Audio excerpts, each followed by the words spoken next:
They're firing What's shots happening? today, man. It's been intense, like you said, isn't it? Pew pew pew pew.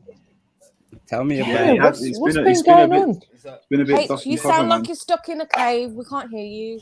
Jed was Jed was the moderator like earlier, and it's kind of joke. And then like in the afternoon, he just turned like brutal on a Hulk. few peeps. Man, it's We funny. call that the Hulk.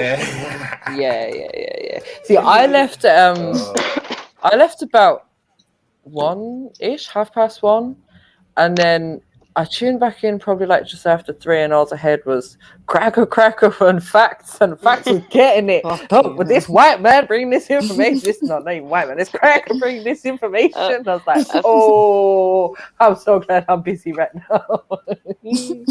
and then I missed whatever happened until that last guy jumped on. So I feel like I'm. And then Sham came as well. Oh yeah. I think I seen that Sham was there. But yeah, I wasn't really listening to Sham. We had Bo. We had a couple of American guys on today as well. Mm-hmm. Former speakers, corners guys coming and hating on Jed's, telling him he's a fighter. He's been punching up people in the park and all that. Madness. So where did we get to it with Malcolm X? What was the conclusion on that? Oh, MJ, shut the fuck up, please. For the love of God. Just no. This is banter hour, Black okay? leaders. For the love of God. Me and Sasha For the love of jumped on black for this. leaders.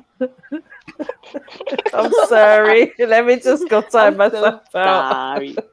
Search in your banter bag. I'm gonna go. But before I walk out the door, what I'd say is banter's good, but it doesn't seem to entertain people for very long.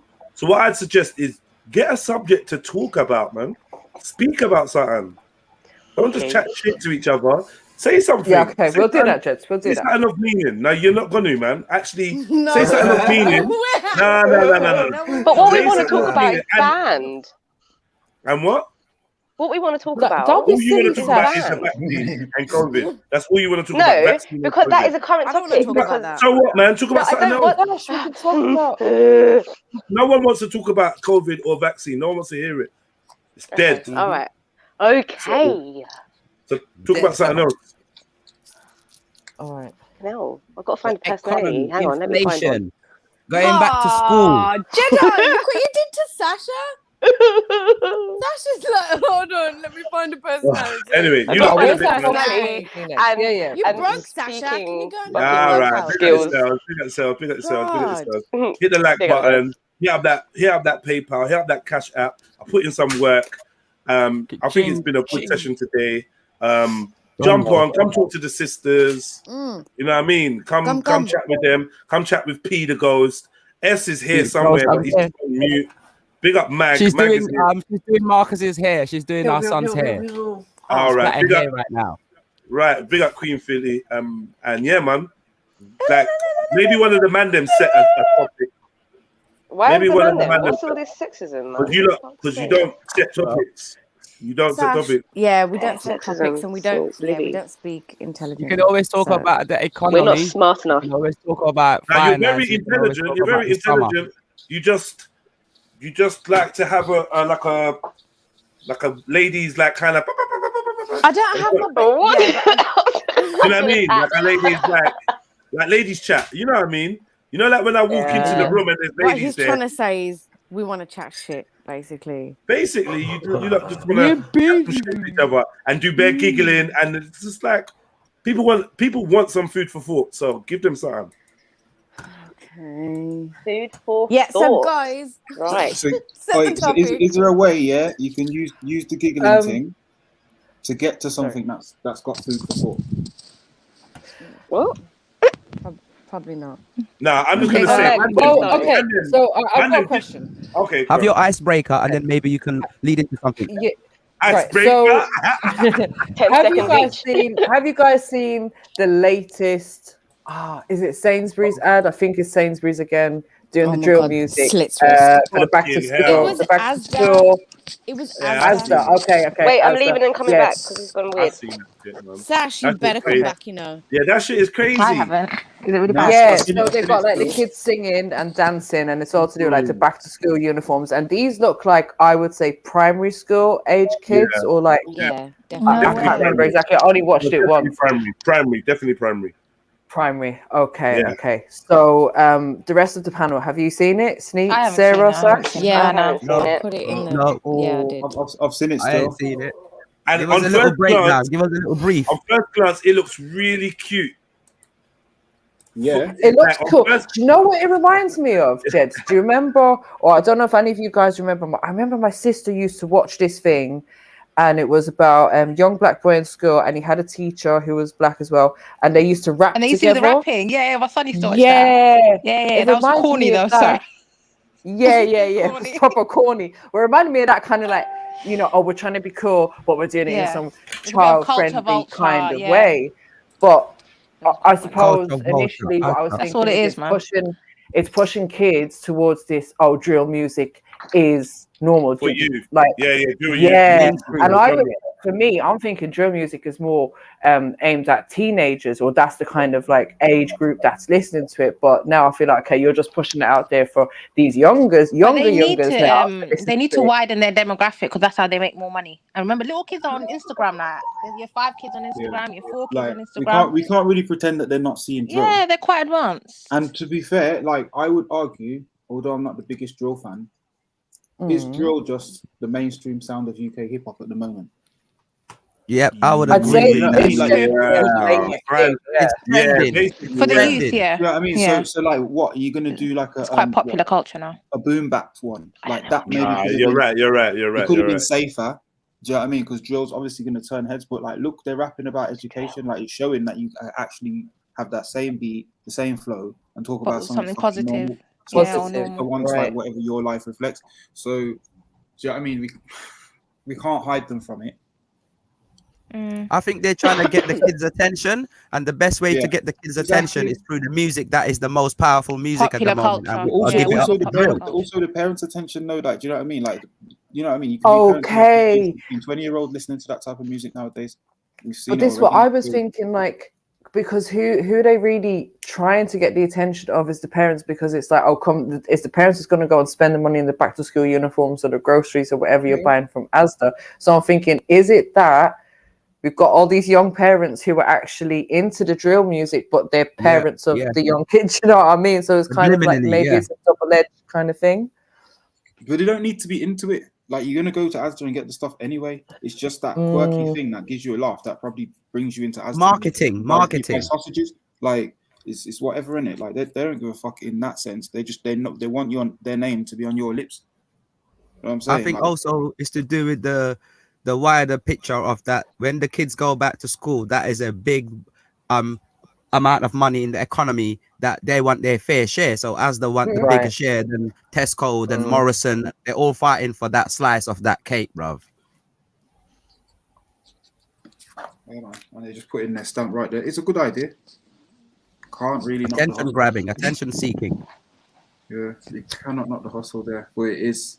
Yeah, thank It you. is definitely tongue in cheek, and it does ask questions. Obviously, when you look at the state And that's of what it's the done. It has state grabbed of what's people's going on in attention. the streets and all that nowadays, like, you know, I get it. But They do their research, man, and they know right now cultural music is what's setting the trend, and the kids and the parents are both in on the same music. So then to grab their attention, play that kind of tune, voice over, some dancing and that. Guess what? When they go out, they're gonna say, "Oh yeah, at the back of the head, the Asda ad. Let me go and get one of those, something for my kid. Get it early and all that." And then they get the money in earlier, and then you don't want to join the rush and miss out on all that. So it's a lot of psychological marketing that they're working on.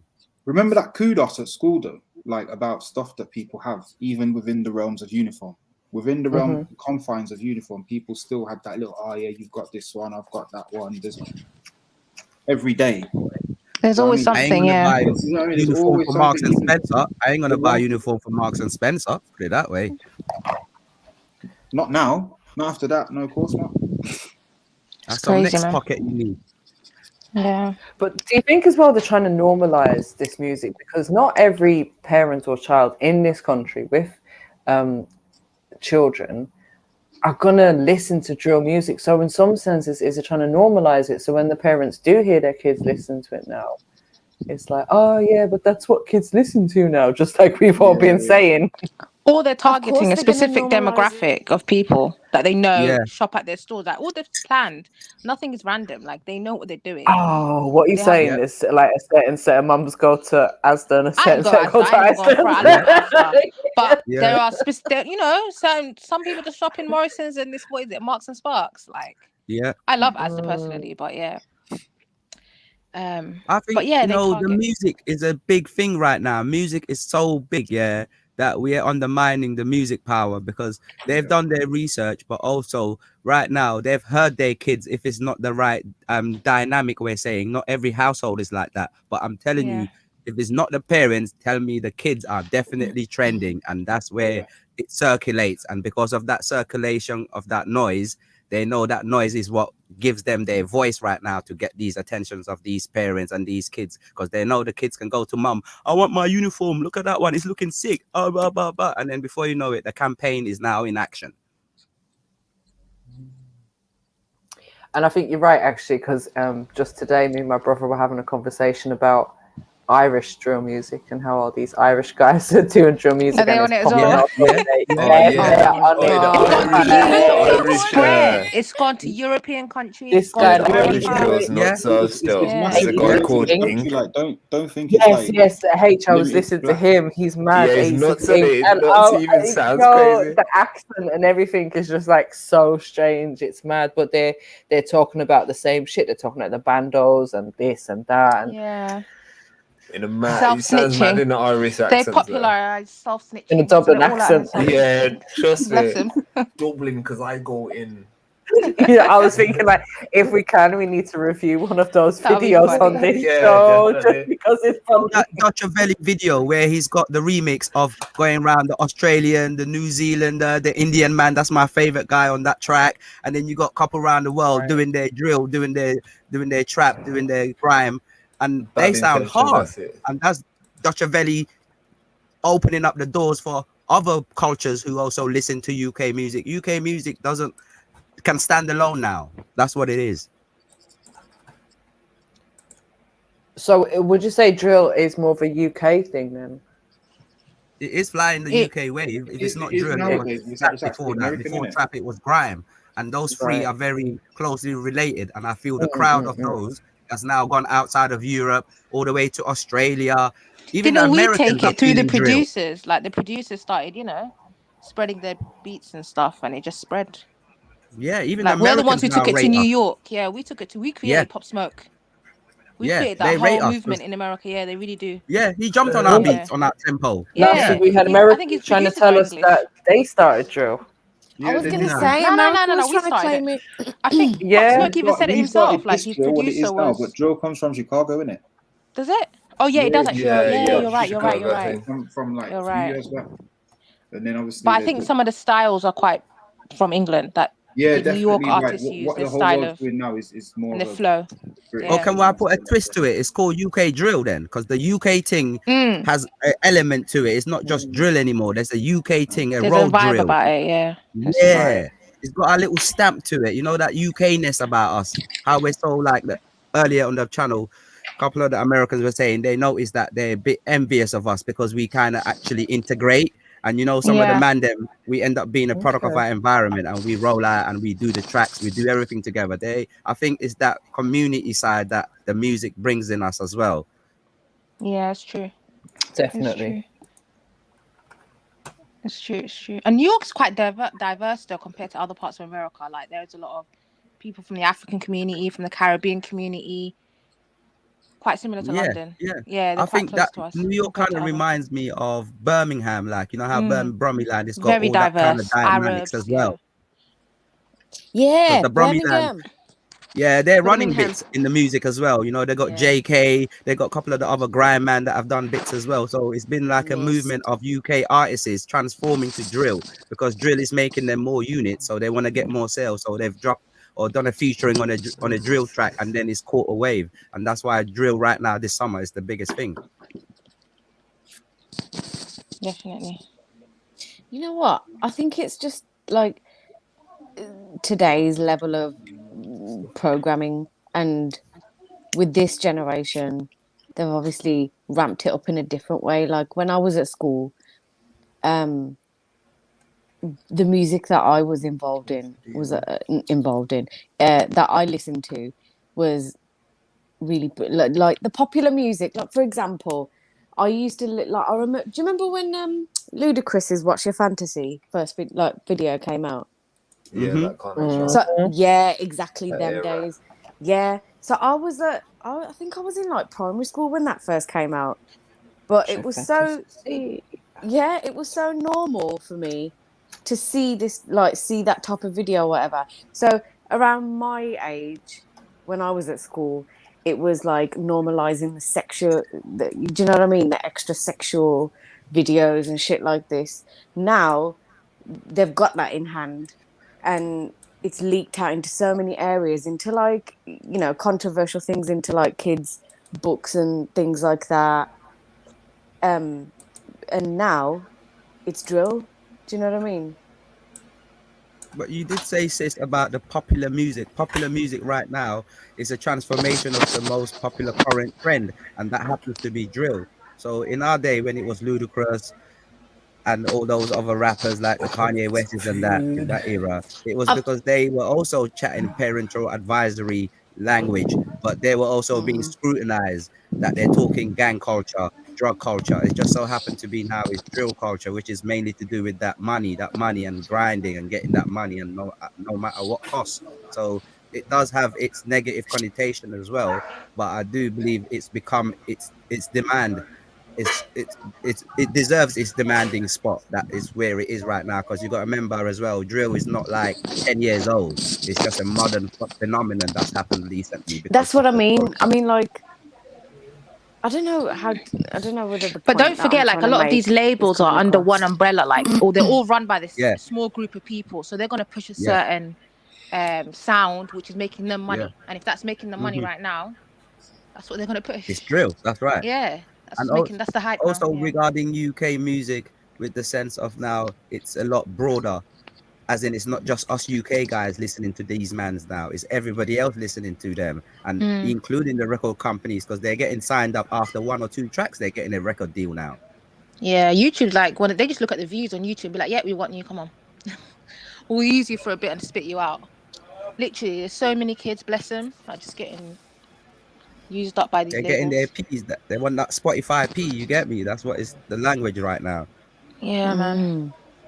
They're getting hundreds and thousands of views in a couple of weeks. So yeah, you know, so much that's their talent is new hustle. exploited, and they're barely gonna touch any of that money. Like I was what's about to say, taxes? they're seriously getting bumped. Do you know Yeah, what I mean? 100% with these deals. Yeah, thousands of plays, and it's really the odds are mad.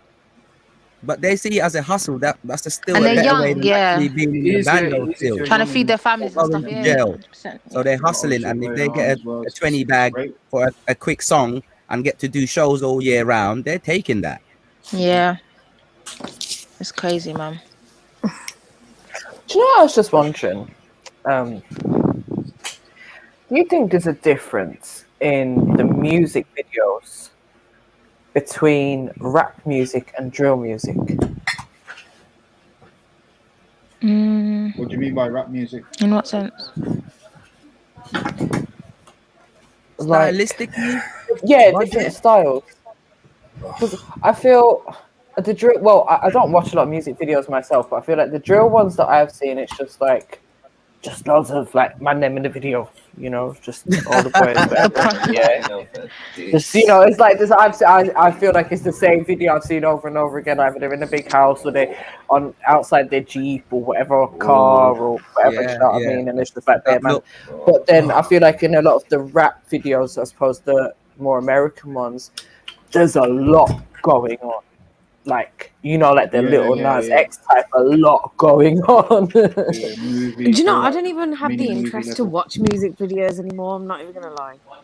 Right. They're I mean, I'm back, by the way. I don't know if It's just anyone programming. As soon as something like that and Little Nas comes on, I just yeah, That was not I don't scary. even That pay was no actually attention to that scary. shit. I just even switch like the channel, when the man. WAP video came out, I had no desire to be like, oh my god, like. But it's just so no like interest whatsoever. mind-boggling that the colors they use, you can clearly see they're doing it for young people, right? Yeah. But the content is adult Standard. content they can't comprehend. And a lot of the times, if you Have take you away the noticed beat how- and read the lyrics, you're shook. Like what they're saying is horrific. Like you're like, what are you talking about? Yeah. But it's mad, yeah. From since the 90s, yeah, you Yeah. can see the transition of how How did they're trying to change culture, and it's That's like what the I mean. worse morals, and worse. They're breaking morals. barriers. Yeah. the morals in the music these days are 100%. completely the opposite Gone. of what they were 10, 15 years ago.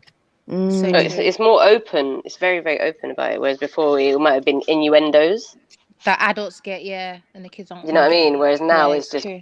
Straightforward. But it's like you can't Yeah. even stop access. Like, well, you can. You can't, try you to. can't. No, but you could say Well, it's yeah, Western you can try culture. to. You could say it's Western culture though, because It they're was just like that basically when I trying was at to school, incorporate though. Western culture. Because obviously, first generations wouldn't have probably Yeah. put up with it.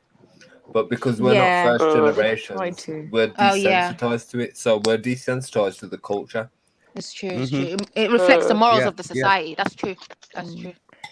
Like when That's crazy. I was growing up watching like MTV Base and all of the music MTV channels or Base, what a whatever. throwback. Remember You know, them like days? getting ready for Yeah, school in the yeah. morning or Oh my whatever. god. The lick But the that thing is though, like I still had to be careful. Like if any of my siblings used to kind of like, well, it was like mainly my brother or my older sister, they'd try and ban me from listening to certain things, or they'd buy Yeah. this new CD and it would like go missing and it'd be with me. They'd try and ban it, but I'd still manage to like find access to listen to it. Do you know what I mean? So it's like Yeah. technology is even more But now we have prohibition. all over TikTok the and we have place. all So it's these little harder. apps that Yeah. are constantly bombarding you and It's forcing you to follow difficult. the culture kind of thing. It's Yeah. like they're bending the rules a bit, because back in the day, prohibition or the parental advisory sticker Oh, meant yeah. something. You But know, now you know those that things are saying, not if you seem to Yeah. be having any standards anymore. So, you It's know, bad. kids will, like us, try and find another way of listening to it. You could, back in the day, man could go to the library and get a CD, but it won't have no madness on it. But now you just go on Mm. YouTube and you can get that you adult see that version, saying, no clean you know over that sorry, edit bro. version. You don't even have to go to a porno site to fucking find You porn. know, Just look on you know when they YouTube. say if you've never had Audio it, you'd porn. never miss it. I'm done. You know when It's they say literally. if you've Come never again? had it, you've never miss you. You know when they say if you've never had it, you'd never miss it. I think Yeah. things have been put in front of our faces so we can. It's like we can't avoid not seeing it, if you get what I'm saying. So Yeah, yeah. we're being doused in all this like fuckery, so we That's so can't avoid true. it. That's so true. It's like you can't even turn on the TV without watching some mad things happening now. You know what I mean? Yeah, like something you think is innocent, but it's And then not. over time it becomes normal because you're like, well, it happens on TV. So You think you're safe, then put on people, BBC Two and you see Nigella eating shit in a sexual way. She's like, Yeah. oh, Or you yes, hear drill God. music whilst Like, watching it. look And at as the ads, like this is what I'm God, saying, it's had to everywhere. normalize this kind of stuff for everyone. and it's mad that you Oh, say from- Nigella, yeah, but it's mad that they put a cokehead. So like, Yeah, cokehead's exactly. fame. I'm out. I'm they out. give these junkies fame. So basically, Listen, I'm half not gonna our act influence like I is by don't watch her junkies. cooking shows still though. Okay. Like, love a bit of No, but Nigella half the me. influence are either junkie makers or junkies themselves. You know, everyone's on about all this lean and all this molly, basically opiates. Yeah, man. You know what I mean? Yeah. And this is the influences that they're putting in But front a lot of of them go young through like minds. demonic rituals to get to the positions that they're Nah, in, it's all or to bullshit. get the Come on, accolades. man. You don't think All so? that shit only happens if How you is that really believe in bullshit? it. It's No, true, but man. For them to be there, it's, they have to see and do things. they have to feel like it's real, but realistically, me and you know, it's just like fucking watching a theater play. It's not real. Do you know what I mean? But to their minds, because they really believe in it, they see it as a real thing. I watched a very interesting interview with a guy called Rupert Bernard.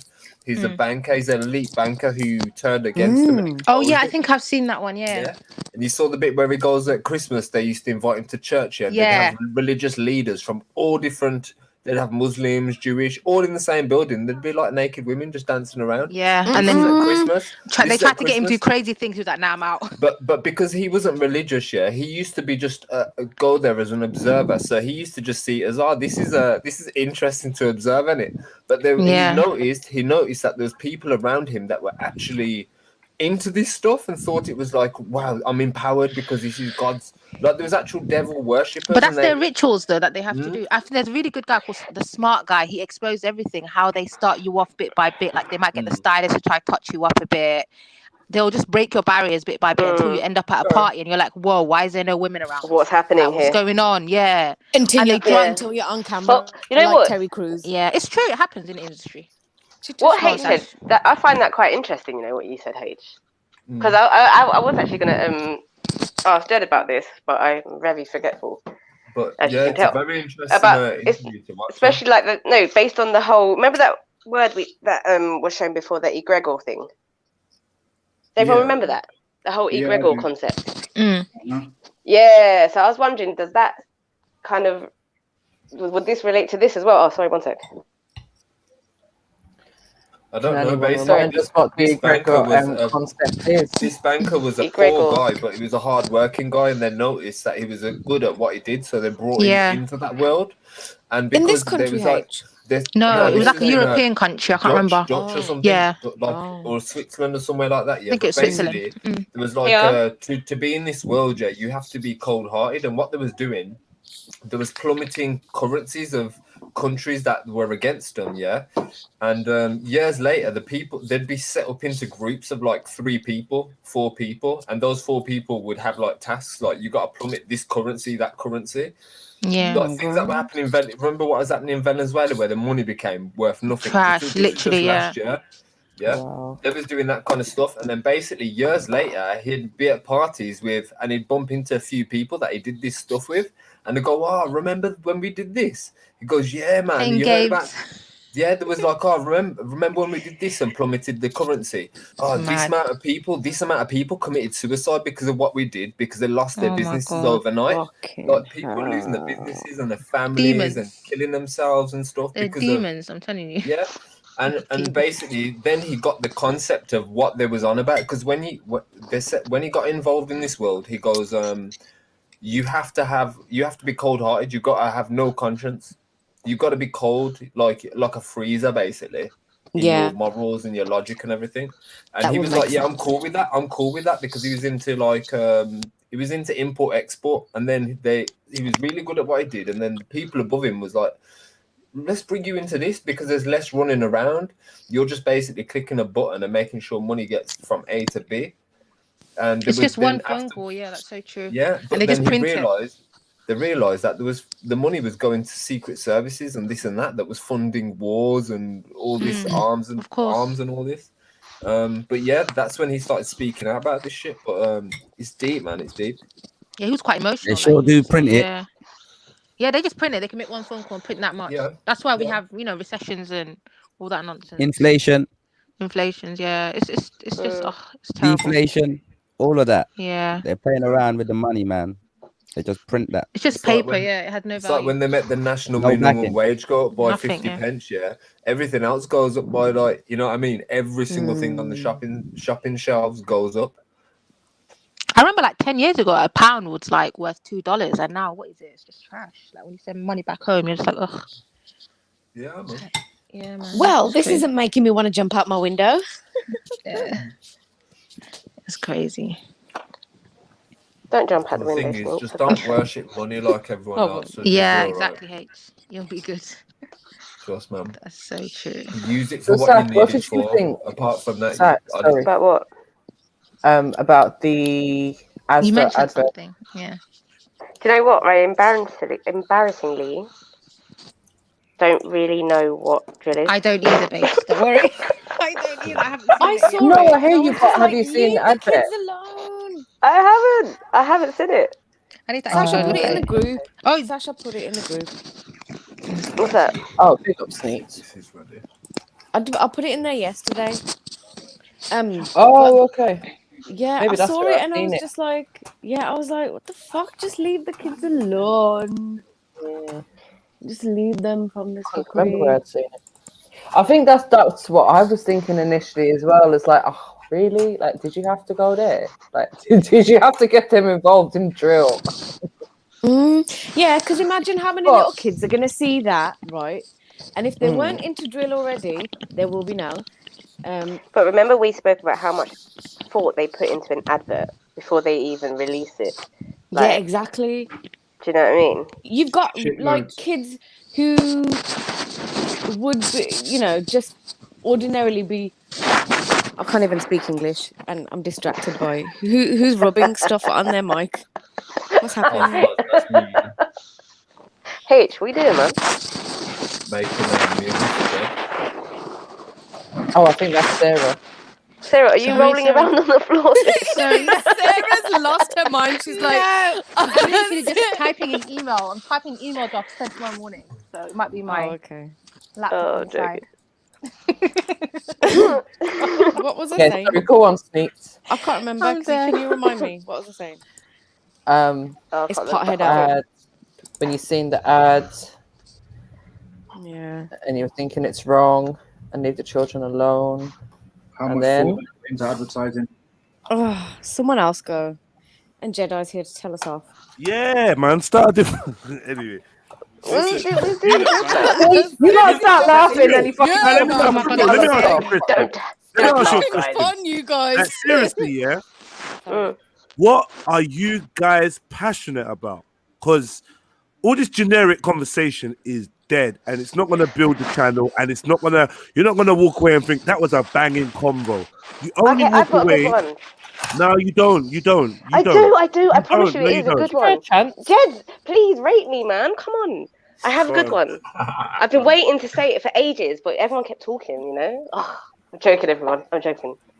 I joke. Anyway, malfunction, please. So basically, right, my sister's a teacher in a school, yeah? And we was having a conversation because she has a lot of, there's a lot of Muslim girls that she teaches. And she said some of these girls are kind of falling for this whole identity LGBT stuff.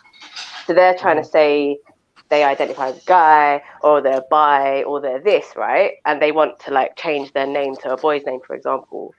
And then they're saying, oh, but you can't tell my parents because they don't know. And she's got kind of similar views to us with the whole LGBT thing. Sarah's rolling around the floor again. Right, so we were discussing this. She's like, basically, like, when we was younger, we used to hide things from our parents and from school. Like, if you lived a little secret life doing whatever, I mean, you hid it from everyone. Yeah, but did you ever have a secret between you and your teacher? No, but the point being is, like, if you were smoking weed behind the bike sheds, for example, you're not going to tell your teacher and be like, oh, you can't tell my mum. So why? You know what I mean? You had to make the point of what I'm trying to say is. Yeah. Hang on. The point what I'm trying to say is that if you want to do things, you had to take responsibility for your choices when we was kids, right? Mm-hmm. Whereas now, the kind of secrets that children hold, you've got teachers supporting them. You've got, if anything, the world is against now the parents. Yeah. Does that make sense? Yeah. That's a good point. It was deep. We were talking about it. You know what? We had to hide shit from everyone. You know what I mean? If we wanted to drink a little bit of alcohol or smoke a little bit of weed, you know, I didn't go to my teacher and say, "Oh, don't tell my mum." It's really important to me. It's okay. it's So because where of does my that identity. fall? Let's say, I suppose. And what kind of age are we talking about? And where would that fall under safeguarding and High all school of that? age. High school age. Okay. But the safeguarding now involves this whole identity thing. So yeah, it's emotional. It comes under emotional. If the child's Right. emotionally abused or Suddenly verbally exactly, abused, it's a form of so abuse. so children now are sending emails which teachers have to respect. They can't have an opinion on it. Well, they can have an opinion, but they can't voice it. Yeah. If a child emails the teacher and says, "Oh, is it pronouns? What's the thing he called? The beginning of the pronoun is yeah. Yeah, Why that is it my teaching the pronouns kids to is think Mr. in such Because ways when the there's teachers are not allowed. Yeah, to we're not have- allowed because we had a daughter. They're not allowed to say if Yeah. you shouldn't want to turn to a boy. They're actually not allowed to say that. Sash, I've This got is how literally a story fucked up for it you is. on that. There was Hit a me, girl in year sis. 6 in my in one of the schools I worked in, and no, Yeah. there was a boy. Sorry, look at me now. There was a boy, but he Yes. identified as a girl, and we had to call him she, Yeah. even though he And you wasn't in have my to. specific Where the class. parents, And you have And to he do dressed that like or we even had if the to. parents don't know. Yeah, if he identified it, because then it would be against. It would be a form of discrimination. I imagine that the child. conferences. Hang on, Imagine let the Sarah future finish. The whole class conferences had to instead do of that. people walking in a room and saying good evening, ladies and gentlemen. It'd be like good evening, ladies, gentlemen. And they He, told her, us we he, couldn't her, line up she, the her. kids. We couldn't line up the kids. Listen to this. We couldn't line up the kids in boys and girls because that child wouldn't know which line to be in. So we just had to line them up in mix. There were so many rules we had to follow. Like, Listen, I just had to fill in the we form couldn't say online. things Yeah. like boys are good at football. Like we had to watch our language. We couldn't like there were so And many this rules is at why that I school. don't have a kid yet, because like you don't know who's teaching your kid, man. Oh, Kate, But do we're you moving see in how? the direction But do you of what see you were how just the saying. school, the They push it. government They push the agenda. now Yeah. are Actually, I making don't know. like they're protecting. In a sense, when I say protecting, I don't actually literally mean protecting children, but I mean they are sheltering children from their parents' own wishes now. Oh, of course, Because 100%. a teacher can hide a 100%. secret from the parent, even when it's against their religious upbringing, for example. That is insanity. And encourage it. So if the child's not getting it at Yes. home, they would encourage it at school Yes. to fill that gap. Mad thing. Yeah, it was real, man. It's real. I've seen it in real life. It's crazy. You know, And when the kid does some mad things based on what they've learned at school, who do they blame? The parent or the teacher? But at that school, one of the leads was a lesbian woman, and she used to push that lesbianism. And because she felt my vibe, I wasn't really about that lifestyle. She didn't like me. Like you could see the tension between us all the time. They did that to a school It must in be Birmingham. hard doing that job. It was annoying, but it was proper ghetto and that, and they made the head teacher a lesbian. And I think she was a sports lead. Yeah, she was a sports lead. Do you know what the funniest thing about this head teacher was? You know what her name was? Miss McMahon. I'm out. You're a donut, man. No, I swear down, no lie. Her name was Miss McMahon, ginger woman, with no top lip. She used to draw her top lip on. Mad. Mad thing. I think it's a form of body dysmorphia. But then what happens is the children in that class will see that as a lifestyle choice because that's what they're being programmed to see it as. So when they come home and you're telling them, this is not really the choice of lifestyle that you want to follow, they're looking at you crazy because they're at school 6 hours a day and they're with you maybe 3 hours interacting with you. So it's like, who are you to tell me that? Are we looking at it from an emotional perspective or are we looking at it from a legal perspective?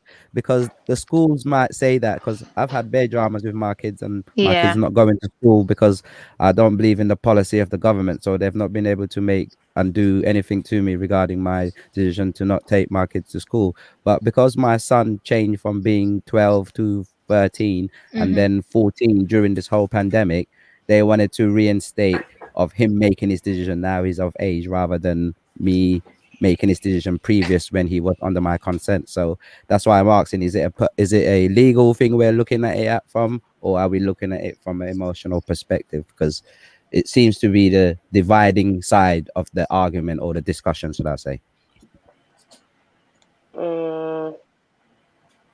What do you mean legal? Like, so you see, then the teachers are in contract with the school, and then they have to be on the liable reason to do certain things for being a teacher. So the confidentiality aspect, maybe. Oh, of course, that goes like that. under. If it doesn't harm the child, it's confidential. Do you know, it goes under like encouraging children to. Pardon? So couldn't that be classed as emotional harm? So let's. But this child was quite different in my school because they were taking hormonal medications. So I'm not in year 6. In year 6. Yeah. Wait, in year 6. Yeah. Shit. So that's insane. Yeah. So from what I was told, because he wasn't in my specific class, but he was in the year 6. How would anyone think that is appropriate? So the parents were probably. So the parents must be giving that consent at that time because of the age factor again. Buzzing, Can you imagine the stress it's putting on the child's body? And maybe they chose that school because one of the leads was a lesbian or identified as a lesbian. So maybe that's why they chose that school. So let's say, for example, you've got a child in year 6 and you see they're breaking down, they're unhappy, they reveal to you as a teacher that, let's say they're a girl and they're crying and they're like, I think I'm a boy, but I can't tell my parents and I can't tell anyone, and I'm at the point of I want to end my life. Yeah. Okay. So you can see the potential harm for this child. Then you CPOM it. So there's a system, or in the schools I've worked in, they have an online system. You just write a note to the safeguarding lead, and they have the authority to take it further. So most likely they'll call the parents in and have a discussion, and then if it needs to go further, it will go further. But we, as actual normal teachers, don't really have as much power as a safeguarding lead. That's their specific job, if that makes sense. We just CPOM it, we just document it. Yeah. Okay. And then they tell us what we have to do. In that sense, like, can you, if the child say, oh, Sarah's gone. I was just thinking, if the parents are not in agreement, is that something that the school can do without the parents' consent and stuff? Because I'm thinking of, as people saying, like, the legal side of this, do you know what I mean? Can you actually identify a he as a she? Yeah, from what my sister's saying, they can do that. They can identify as a he or a she. And my sister said that's what she's had to do. So when she's like, come parents' evening, I've got to stare parents in the face, knowing that their child's lying to them, and that I'm lying to them. Because, boy, so they can do that. Does that come under the confidentiality between teacher and pupil? I have no idea. That's what you would think, Why right? should there be confidentiality between people and teachers? There's a whole point of fucking being an adult that looks after kids is that everything's out in the open. Yeah. When I was going to school, in my whole time through primary and secondary school, I never knew there was an element of confidentiality. Do you know what I mean? Like, there was the obvious thing, if you're going through something, you can speak to a teacher. If you don't want to speak to one of your parents, or that kind of thing that you're told. But there was never a thing of, anything you tell your teacher is going to be a secret. If anything, the teacher was seen as a medium of like another person that you could potentially talk to if you had an issue and weren't able to open up to your parents. Do you know what this is though with the narrative? Because basically, in the situation where the kid's not going to be accepted for this when they're at home, then it's down to their safety. Do you know what I mean? It suddenly comes down to that again. So then it comes down to the type of situation where, for instance, if a kid was being actually physically abused, then it will be a safety thing. So this is being pushed into that bracket by the scenario. Do you know what I mean? Of like, they could be at risk of harm at home so it pushes if them into the parents were to be aware of their choices. Yeah, I get that. Able to be abused or whatever. So that's where I suppose the logic of it is coming from. But ultimately, as a teacher, you can't be defending that, because if the kid comes to you with a concern, it's the parent's concern. Okay.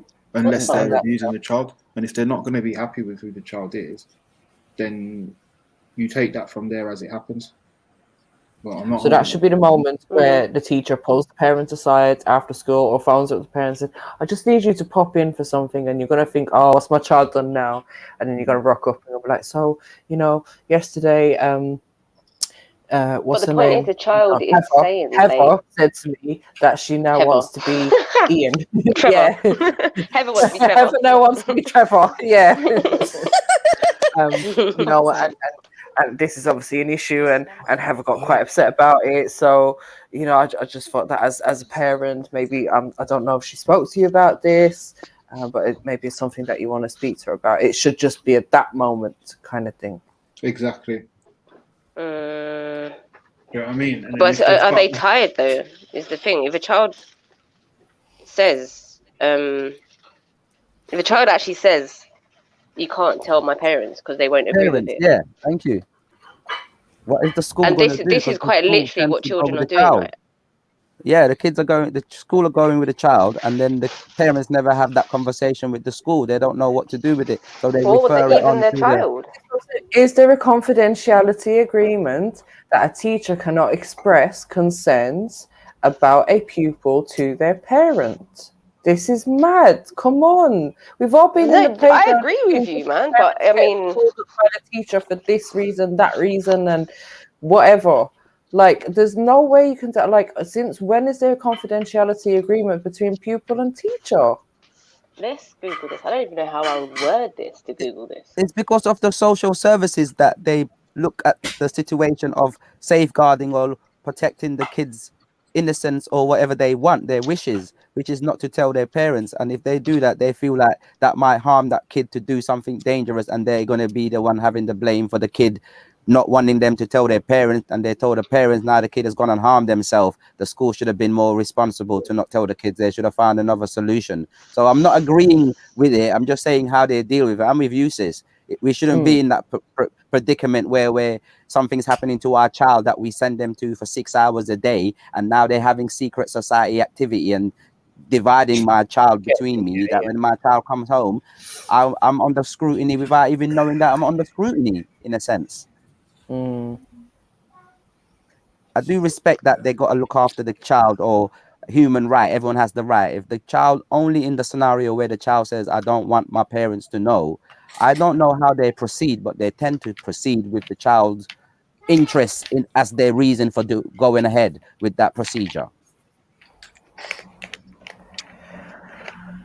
Yeah, I'm just trying to get my head around it, because I'm thinking of like situations that I've heard of before, slightly different situations, but along the same lines of a young girl, let's say for example, gets pregnant and goes to the teacher for help, and the teacher will be the one to help them book their appointment to maybe get a termination, etc., etc., and the teacher is under no obligation to tell the parent, which would be the same as. What law does that come under? Or but like or guidelines or whatever? 1 second, Sash. I believe that in the same situation, if let's say that child is like 14 or something, if they were to go to a sexual health clinic, family planning clinic, or an examination center, there would still be confidentiality as well. That's true. Even Still, if they went to a GP, there is confidentiality. I feel if it's the age between say 12 and 13, that's where it's gray. But when it's 14, it's conclusively, as you said. It's the gray area of 12 and 13. Because remember, in one of the scenario, it was a year 6 we was talking about. So if they're in year 6, year 7, year 8, what happens to that child in that scenario? Yeah, but that child in that like Sarah those two said was ages are slightly different still. But you see, like the GP compared to the teacher, like the teacher, the parents sent them to there in trust. Like it's like a shared situation between the parent and the teacher in the school. Morally speaking, we all know we're only going through that because we can't be there 24/7, and they've got to get certain pieces of paper next to their name so they can take part in the thing. So you two have a deal, like it's different compared to when you go to the doctors, especially if you're a teenager. You've gone to the doctors on your own accord. Do you know what I mean? Yeah. I feel like there's a split there. Like that loco parentis thing that you have at school is like, if you phone the teacher, you might as well you phoned your mum. Like it's either way. Like you're responsible for you during that time. The doctor ain't really responsible for you like that. He's just responsible for the patients on his books. Do you know what I mean? And the treatment that he prescribes, it's simple, like a computer game thing for a doctor. Like, because if we were to replace teacher with childminder, pastoral nanny, side, do you know what I mean? If we were to start talking about, oh, this is your nanny, who you know, say has an all-rounded job of looking after the children, providing them with their education, etc., etc., would you expect that person to have the same level of confidence that we're saying that these teachers potentially have? Like, hell no. You'd expect that nanny to tell you everything from, you know, when they fell over to what they had for breakfast. Because it's that loco parentis thing. That's what I'm saying. It's that whole parental type position that they're in. And obviously we assign kids to that. But the parental and guardianship, them man or us man don't really have a lot of jurisdiction. I used to think that parents had all these powers, but we don't really, because we're the babysitters. Because once we sign a birth certificate, what does that mean? They give us inkeep, they pay us interest, child support, all the these government's property. look after the child, and then when it comes to certain scenarios, that's when you start to realize, damn, these guys have a third, or they actually own my child. I just own it biologically, but on paper, and now they're showing me they own this child. And that child ends up being a product of their system and goes to work and pay tax and they get their money back. Yeah. That's how I see it. Well, that's the issue of this whole thing, because as it gets more and more insidious, suddenly people are bringing home persuasions that their home isn't made of, and then, do you know what I mean? They want to keep it a secret, and now that's an extra element of stress for the child, the teacher, and the parents when they eventually find out. Guys. Yeah. I'm reading something. I'm trying to find this whole what happens if a child tells a teacher, yeah? Like the actual legislation or guidelines. Okay. Tell me if I'm reading this correctly, yeah? This is a website called Transgender Trend. Transgender schools guidance safeguarding concerns. The Department for Education has failed in their responsibility to act with due diligence when funding and promoting political transgender pressure groups to schools. The following areas of concern need urgent review to safeguard the rights of all children and to ensure the school is a safe place for all. Promoting confidentiality to the child, which is what we're talking about. Parental alienation. Okay, I'm going to... Promoting use of off-label drugs. I can only assume they don't mean that. But anyway, the last one, erosion of sexual boundaries. What the fuck is that? What? Is that social boundaries? I don't know. I'm reading something now. The last one, did you say the erosion of sexual boundaries? Sexual boundaries, bro. Oh, for real. So that's who's pushing for that now? Something called transgendertrend.com. I just looked at this. Okay. Erosion of sexual boundaries. Gender separation in mixed schools, para 13. It is permissible for toilet and boarding accommodation facilities to be separate as they are captured under existing statutory expectations. Separate toilet and washing facilities must be provided for boys and girls aged 8. The quote in some shit. A young trans person which is a self-identified gender. What the fuck am I reading, man? Who's slurping in the back? It sounds like MJ. Pause. Yeah, it's MJ. Sorry. I was on mute. Oh, it's the H. I was on mute. It was H. It's always H with his loud microphone. Don't try it, Miss Pag Pag. Oh, it's a Miss Pag Pag. Ooh. Go ahead. Go on. Fucking Pag. There's 2 Filipinos on the panel now, so I'll shut you out if I was you. I understand. Anyway, let's carry on with the conversation before Jedi comes and tells us off again. I'm scared. Okay. Right, this is a very long paragraph, so I can't be able to read it all out. But I don't know what the fuck I just read. That's insane. I am actually quite worried, concerned, scared, whatever, for the future generations, boy, because shit is mad. Did you man hear about the thing in the library that like, I don't know, it was some kind of the trans reading thing? It's a dress-up creature with a dildo and tits. Oh yeah, that was fucking weird. And he looked like a weirdo as well. The guy actually looked like a weirdo if you look at his face. Yeah, dressed like a colourful kind of monkey kind of thing with a big dildo on it. Yeah, weird. Imagine the whole thing's furry. What is this? Yeah. Look it up, man. Look it up. Kids. Who in their right fucking mind will take their child to see that? Perverts. Some parents just need a fucking slap round the back of the head. Profanity. Some parents shouldn't have kids. But they fully think that they're helping the world by taking their children to that type of shit. What the fuck has like that got to do with learning anything? Right? So yeah. 1 second. Arts. They'll call it arts. Okay, just have a little read of something, and it says here that in maintained schools, parents have the right to access their child's educational record. In academies, free schools in England or independent schools, there is no equivalent right of access, and it is up to the school. It is up to the school will make the decision, give access or not. That is really bad flippant grammar. Okay, so maintained schools. Maintained schools is that's like normal local authority school, right? Yeah. Public school. So Public school. yeah, the ones that are run by the local authority. But as we know, a lot of them now are becoming academies, and we've got all these free schools popping up. So it's saying in academies and free schools and independent schools, there is no right of access, and it's up to the school whether we can access our kids' So the parents have no right of access. The parents. This is parents. But this is what I'm trying to say. This is parental's request for school to release pupil information. And then it says all schools can withhold an educational record. But remember, bearing in mind this is an educational record where the information, this could be the one. All schools can withhold an educational record where the information might cause serious harm to the physical or mental health of the pupil or another individual. That's not. It's a very generic thing. If you've got them kind of parents, and you come home with no grades. But we're talking. I think the grades are the most obvious thing. I mean, if a child has top grades, by all these things. Yeah, but if a child has top grades, the parents would never think to ask, "Is my child lying to me? Is my children lying to me at school?" Yeah.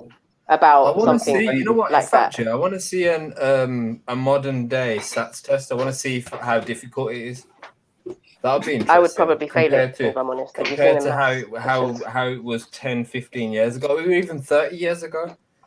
We should get some SATs tests from different generations and see the difference. I guarantee the oldest SATs tests are going to be a lot more difficult. You reckon? Yeah, I've got a feeling. The older stuff, there was more switched on back in the day. Yeah. Down to the teaching. I think that'll be very interesting to see. Quick interesting fact: did you guys know that your last school or college holds onto your records until your 26th birthday? Wow. What about your colleges and that? That's all right. The last college, the last school or college. So it depends. If you didn't go college, then your last school will have it. If you went college, then they're gonna have it to you 26. They must keep it. Can you take it back? Can you request for it at any time to have a copy or have it as well, or take it back because it's your property? So I could potentially say that I got 10 A to C GCSEs, and they'd never, ever, ever, ever, ever be able to prove it, right? Yeah, they would be able to prove it because let's say they make you do a test there and then. I'm just gonna prove it. No, but I mean, fuck, do you think that acquired a long time ago? Older a little bit now. Huh? It was acquired a long time ago. It wasn't acquired now. That memory is gone, but the memory she was carrying when she took the test originally was made her got them A's. We can't take away them A's now. If she doesn't have that same capacity, she's kind of underqualified, then, isn't she? She's lost. But there's a qualifying body that gives them. That qualifying body hasn't stopped existing. Dated from their accreditations back then, just because they have the paper still. Yeah. So, but it's just the school in itself. So how come she has to do it all over again just because she doesn't have the paper? But I'm sure the system has got you somewhere, sis. You know, their so-called system. They've got a data bank somewhere. They've got an archive of somewhere. Of all our details and stuff anyway. So in that sense, if any employer actually checks my GCSEs, I don't want to work there. Put it like that. That is way over the top. I'm grown now. But yeah, back to the topic. Back to the topic regarding the consent thing then. So where we at, guys, with it? Because it seems like with more legislation or more articles, we're still baffled and puzzled. We can't. Children are protected to explore their gender if they would like to in school, and they will be supported, and it is taught in school. Boy. Wow. Full stop. I get it now. Like it's taught in school. LGBT, like what my niece said, she gets LGBT lessons. At one stage, she was getting like twice a week. Twice a week. That's crazy. I never had to do that in my school. She's high school. I've asked my daughter about this. She was like, "Yeah, we done something a few years ago, and they talked about all kinds of something." But this whole we have LGBT lessons twice a week. Is this just the what do they call that class? Social. Social something or other. Yeah, I know that random one, isn't it? Like an extracurricular. Yeah, is it just something that's being included in part of this? What is the one I think of? It's been a thing for a classic. term that you could be doing LGBT or human rights or something as a term, Yeah, and but it might be something. anything they throw, any But political movement that's going. What I'm trying to say is, like when you're saying they're getting LGBT classes twice a week, is that actual factual in terms of they now have an actual class that's called LGBT lesson? You know what I mean? No, there's not an actual class called LGBT, but if you think about any political movements that happen at the moment, there's always an LGBT element to it. Especially when it's introduced to the schooling system of the curriculum. There's under always a an different LGBT name, element to it. Under a different name, but I hear what you're saying. Under you the know, LGBT if it's an agenda, banner. because is it in the cartoons? Is it but out of their school as well? And if it is, then it's more of an agenda than. Don't they have a class which comes under? I don't know what it's called over here. I can't remember. I know what you're talking about. I know it's social studies or exactly. Social studies, education, sex education, and it seems to change as well. That random class where we always used to throw rubbers at the teacher. That stays on trend. Yeah, that class. But a different name now. Shouldn't that be classed as religious education? Because it is your. It comes under all of those. It comes under all of those now. For me, it was I know what you're different. talking about. It's something similar. Religious studies differently because they were seen as different things. What was religious wasn't always what was going on socially. So what I'm saying is the social thing. I feel like they're obviously not. I don't know if they're promoting, but they're obviously teaching the children what is relevant now. Like this is what the laws are now. This is what people's rights are now. It's okay for you to want to. Be a unicorn tomorrow when you wake up if you feel like it, or be an octopus. Sorry, Mag. But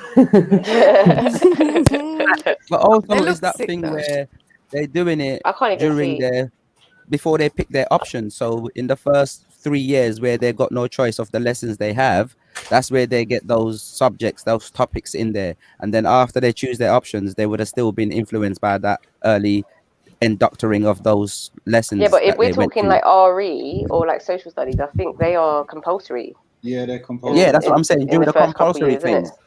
Yeah. So then they can't escape it. Yeah, they can't. No. That's why they have to go twice a week. As a parent, you can't even like in primary school, you can take your children out of certain lessons.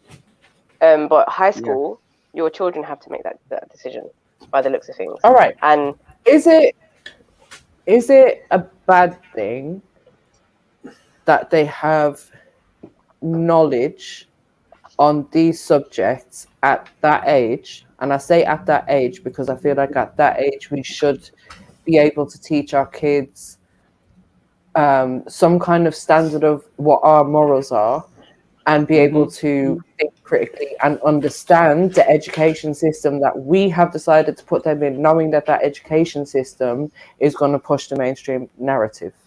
How much stuff did you have to unlearn leaving school, if you think about it? There's a lot of things you had to unlearn, things that you took as absolute fact. We had to unlearn. So when you teach children certain things in high school or even primary school, it's there as a fact. Remember, this is how if you misbehave or you have to listen, this is the rest of your life. Like these things are spoken as fact. Yeah. So how much harder is it going to be for the future generations to unlearn? I want to see what all of that shit look like. I think and this is how I felt for a while because I've heard a lot of this, and obviously I had my little experience of what we called sex education when we was back in school, and I remember my teacher drawing like the woman parts and like the fallopian tube and this and that, and we all just sat there giggling. We were separated, and that was in about year 6, the last year of primary school. What year? 19 something. We went into secondary school. Then it was like again we were separated. It was like a 1-hour lesson. We got given a sanitary pad and told, this is what you do and blah blah blah blah blah. And I think the boys were given a condom and told about safe sex. What time? That was it. That was it.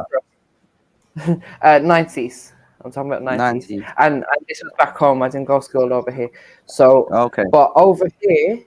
From what my kids have told me, they've had a very similar experience.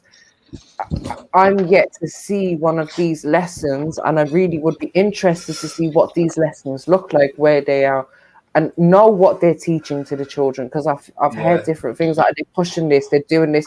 What does it actually look like? I need to see this to be able to speak on it more, because I feel like it. Let's have a look. Let's Google. Let's go for good old Google. You know what? I think there is a sensationalist element where, like, they'll find a school that's all wacky and draw them out. Do you know what I mean? I'm sure, like, most schools are teaching tolerance and be nice and this is what this is, but like, they'll find the school that's teaching. Right, so they have an LGBT history month. I googled. Wait, is this on the LGBT official curriculum? Well, that was stonewall.org.uk, whatever the fuck that is. Yeah, but they'll tell you everything. Secondary school. Hang on, secondary schools resource pack. I typed in LGBT lesson plan. But these are suggestions. Just the teachers enough to yeah. I mean, that could just be like, oh, here's something if you want to do a lesson on that. I want to know what's on the national curriculum. What is the standard that is being taught to all kids across the board? Okay, so a key aim of this work is to make schools a safer place for students, staff, who identify as LGBTQ. This work is funded by the Government Equalities Office and supported by the Department of Education. We believe that a key element of tackling what the fuck is HBT bullying? Anyway, is to engender in students a respect for diversity. Okay, so primary schools. I know, Sarah, man. Primary schools diversity, including different families such as same-sex parents. I think it might be bullying, something, including the use of HBT language specifically. That's so gay. You guys are so. One second, Sash. I was going to say, because Stonewall is like the main organization that basically tells everyone how to do everything when it comes to the ABC community, and I feel like we might need to dig a little deeper to get that official curriculum stuff and pull it up and see. From what I know, from what I've heard is that there's not actually. From what I've heard, there's not actually a specific thing in the curriculum. Is the choice of the school to add it into the curriculum. From what I've heard, because remember we've got religious schools as well, and religious schools I can only assume they wouldn't teach that. So I think it's down to the school. Do faith schools go by the national curriculum?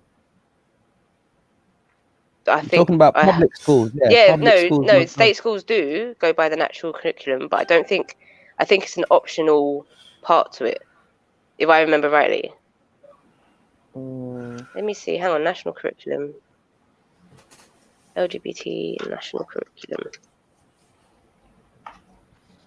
Public schools is shit. Well, as I said, like. Oh, hello. Go on.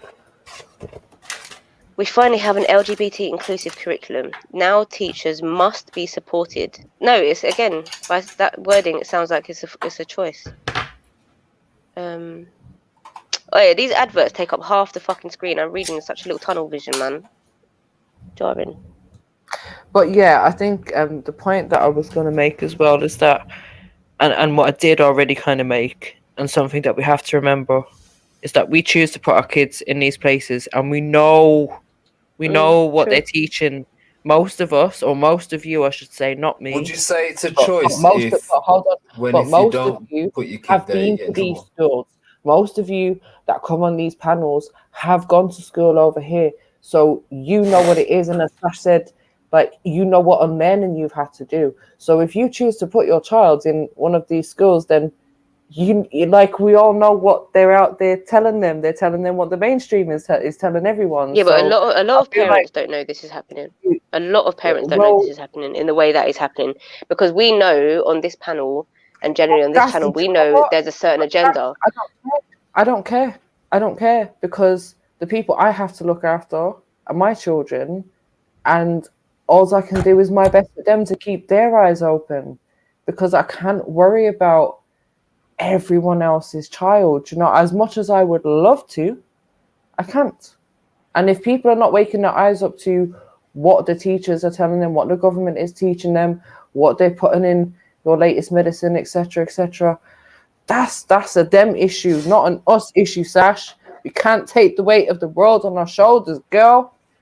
Bro, I don't give a fuck about anyone else, man. Exactly. I actually do So, not give a shit. Like, do what from you when they can want to for take yours. badges and Like, to go arm to a your kids nightclub, with I'm the done, man. information and the abilities that they need. So when they go to this place and they're sitting there listening to that lesson, they're like, yeah, this is the shit my mom told me about. This is the shit my parents told me about. Yeah, okay. Yes, miss. Yes, miss. Oh, yeah, I got 100%. I know all of this, miss. I'm great, aren't I? Yeah, give me my star, give me my sticker, give me my A grade. Let me go on my merry way because this is why I'm here. Like, we need to know what we're doing, and we have to, like, our kids, we know, we've been a child ourselves, we know how much information we can take in when we're that young age. Like, arm them with it. Arm them with it. That's all we can do. And the rest of them, well, whatever. Not my problem. Okay, sorry, that's my little rant. Do your thing, mate. Do the thing. On the system. Do the thing. All good with me, what you said there. PSHE. Everyone can go to sleep happy now that I have said that word out loud. I said that. I said personal, social, health, education. You didn't abbreviate it. It didn't click. So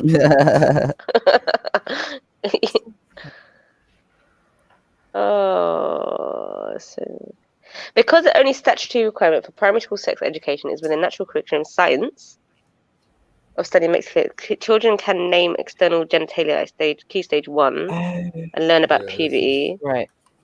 How are you going to teach science and this at the same on the same lesson? That's jokes. Let me just say, big up Sarah for the information. I'm going to write this down and I'll find it and maybe we present it tomorrow because I ain't doing this tonight. Jedi Sarah's in the back. PSHE, relationships and sex education, key stage 3. Come on. And then Sarah can give us a demonstration. We can be her students. That'd be jokes.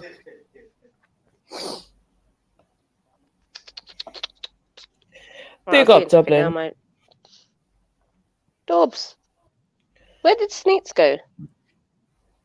But yeah, sorry, Sash, there was another whole point that we didn't even touch on when you gave that scenario, which was the fact that you said a lot of Muslim girls, which would say that they're the ones that have... I mean, that's the conversation.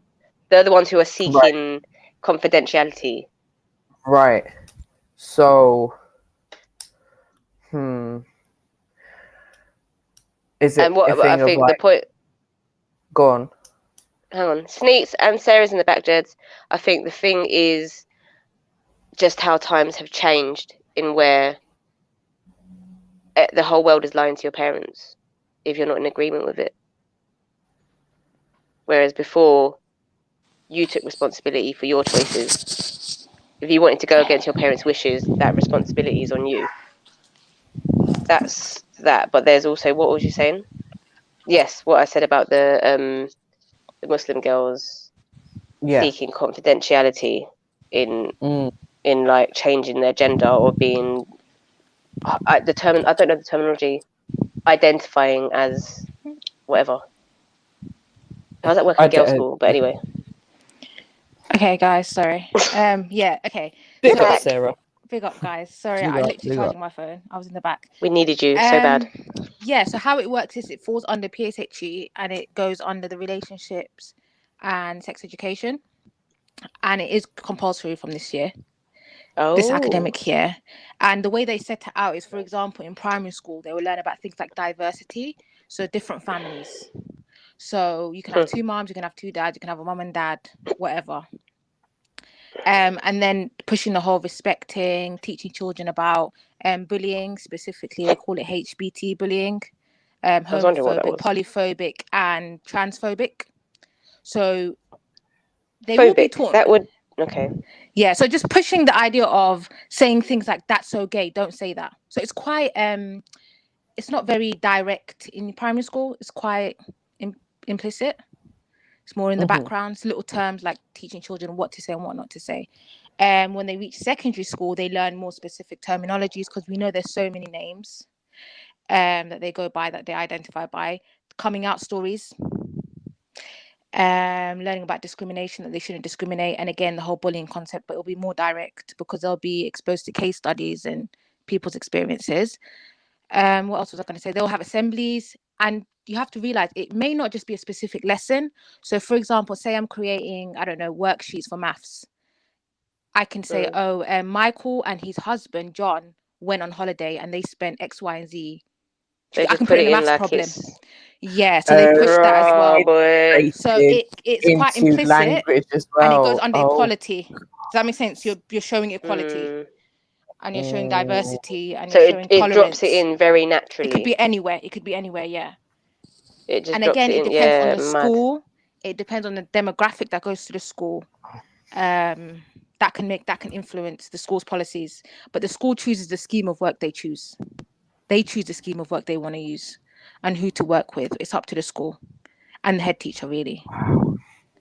But you can always ask them for a policy. You can always ask to, sit down with the teacher, see the resources, the books they use and stuff like that. And most teachers are quite cool with that. This even applies to religious schools. Again, they choose a scheme of work. They choose what they want to teach. So they may not be as explicit as other schools. Like, for example, some schools may choose to teach masturbation, right? Oh in PSHE. Another school will not use a scheme of work that includes that. Do you get what I mean? So it's like a grey space. Like, they choose what they want to teach. Space. So have you been given anything to teach it, Sarah?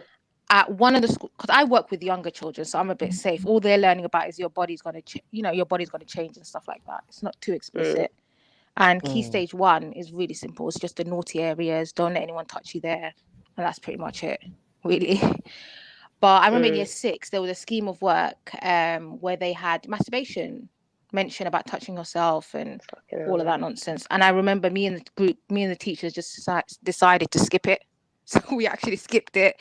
And we were like, yeah, we'll fit it in the summer term. We didn't do that. Like, we just forget it. We're not doing this. We're not teaching this nonsense. Do they check up on you? But we kind of got out of it because our year lead was really nice. Like, she was really cool. And she was like, don't even bother teaching that. She goes, skip it. Just skip that whole lesson. So it seems then, in some ways, that a lot of the teachers feel the same way regarding this.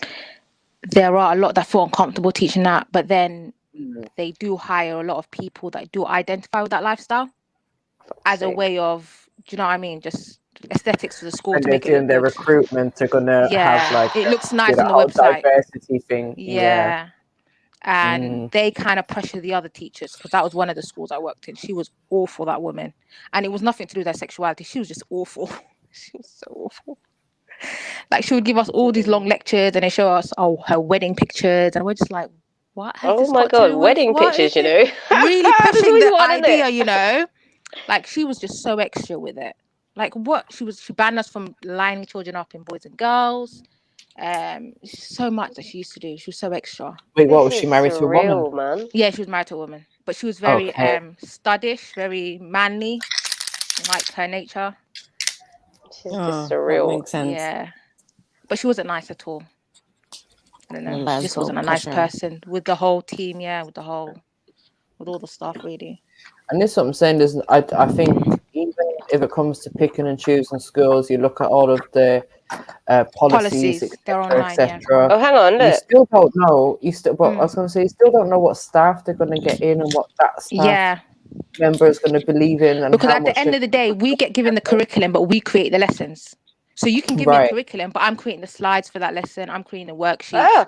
Listen to this. For it. Go on, sis. So I'm on the guidance from the government website. Policies for mandatory subjects for primary education, defined relationships education, goes down and it says include information to clarify why parents do not have a right to withdraw their child. Wow. Okay. And then for secondary education, define relationships and sex education, and then it goes down to say include information about a parent's right to request that their child be excused from sex education within RSE only. So what you're saying, Sarah, is that like with the whole thing of putting it into a maths equation, for example. Yeah, it can be pushed into So anything. Really. Yeah, so even if they take their child out that one specific subject, it's still going to be dropped in very, very, very. We have the option of adding swift. it to other subjects. Yeah. Wow. Slightly putting it in. Yeah. But they do not have a right to withdraw their child. Yeah. Are you because from 2021 they've changed the whole thing. Yeah. That's why a lot of parents have decided to homeschool their kids. I think man. Take them but to beforehand independent. we used to get the permission slips, innit? We'd be told about it, we'd get the permission slip or It's whatever. just part of this, or it's just part of it now. You'd have the right I might to put it in withdraw literacy. It might be my literacy lesson. I might pick a book about the king who married the king. I might pick that picture book. Do you get what I mean? Like I can put it into any subject and then I'll tick it off and be like, yeah, I taught that. Does that make sense? So it can really be kind of, you know. But I would say definitely check out the policies of the school. Be quite friendly with the teachers and ask them, what books are you doing? You know, or can I see what you're going to do? Some of them are really nice. Like they'll let you in after school to come in and you can discuss like any worries you have and stuff. And explicitly teach your children morals. Like, please don't expect them to learn from society. Exactly. Do you know what I've had? Do you know what I mean? I've been a lot of parents do make. Yeah, please don't. I've been talking to my child because I think one of the things I think her friend was watching was James Charles, that makeup guy. Oh, okay, yeah. Devil. And my daughter was, oh my God, scary. I can't stand that. Yes, listen, my daughter was like, oh, can you buy me some James Charles makeup? I was like, one, makeup, no. And two, that's a boy. Why the hell am I buying you boy makeup for? She's like, oh, but he put some makeup on you. Did it? So I looked at it. I was like, okay, cool. So and he does it more flawless than us females can do. I can't even do what he does. Oh no! I was like, do you know what? Can I just say? Hang on, MJ. Hang on. No. So, okay, go on. Sorry. No, go on, MJ. Okay, two things. Yo, Jed's Dublin's in the waiting room, and I'm disappointed in you lot for even knowing who these people are watching them videos. I'm out. Oh, stop it. Shit, I can't remember what I'm saying now. James Charles, your child wants some makeup. The makeup. Wait. Yeah, but I can't remember the point. And you said it was a boy. My brain is fried. You were talking to your child about how the makeup you won't buy it because it's a boy that's making it up. Yeah. And they put it on better than us, and they can do the makeup. No, yeah. So basically, I was like, no, right? And she's like, why? And I was like, because you're a girl, and if you were allowed to have makeup, it would be a girl's makeup. Like, I just did it quite simply, innit? Like, didn't really go into no depth. I just said, look, and anyway, I don't want you watching him anymore because he's a teenager for a start, and you have no right, you have no use watching any teenagers. So yeah, so she's really well behaved, bless her. She listens to me, so she stopped doing it. Went over to her friend's house for a play date, and she come home and she's like, "Oh, mum, the girl's mum, the girl put it on, and my daughter was like, oh, my mum said I'm not allowed to watch that, so I asked the friend to turn it off." My little sausage. And the girl's mum overheard and was like, "Well, why can't you watch that?" And she was like, "Well, because it's a boy putting on makeup." And the other mum was like, "So what?" And she had nothing to say, right? So when she come home, she told me about it, and I was like, and I had to try and break it down in a way for a young child to understand. So I was like, look, there's a boy that wants to look like a girl. He's applying makeup in a way to make him look like a girl. You already are a girl. So do you know what I mean? I had to drop it in that way for her to understand, because I mean, at one stage she's like, "Mum, are you homophobic?" I was like, "What?" Oh my goodness, no way. And I was like, "No, I'm not scared of gay people, okay? No." And then I had to have another conversation with her.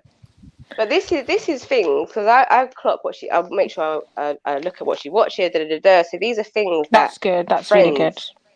Are introducing to her too, and what friends are speaking about. So it's hard. It's very hard. It's very hard. That was a good shout, Sash. You know, like James Charles, who got some backlash because he was chatting to some underage. I saw that. Yeah, they all do that. All these little weirdo YouTubers. Yeah. It's just mad. He's part of Hollywood anyways. He's part of that whole scene. Yeah. Do you know James Charles, when he speaks, he reminds me of the the gay Satan in Powerpuff Girls. It's Oh this my proper God, I weird forgot about voice. that. It's like it's got just with this weird voice. It proper freaks me out. The shape of his mouth and everything. Sorry, no, but yeah, definitely continue. have conversations with your children before school. Have conversations with children after school. So you're You the got to first word it voice so they hear, delicately. and you're the last voice they hear. And just be real, because everything's so explicit for them. You just got to learn to kind of just tell them it is what it is. Do you know what I mean? You can't really shelter them anymore.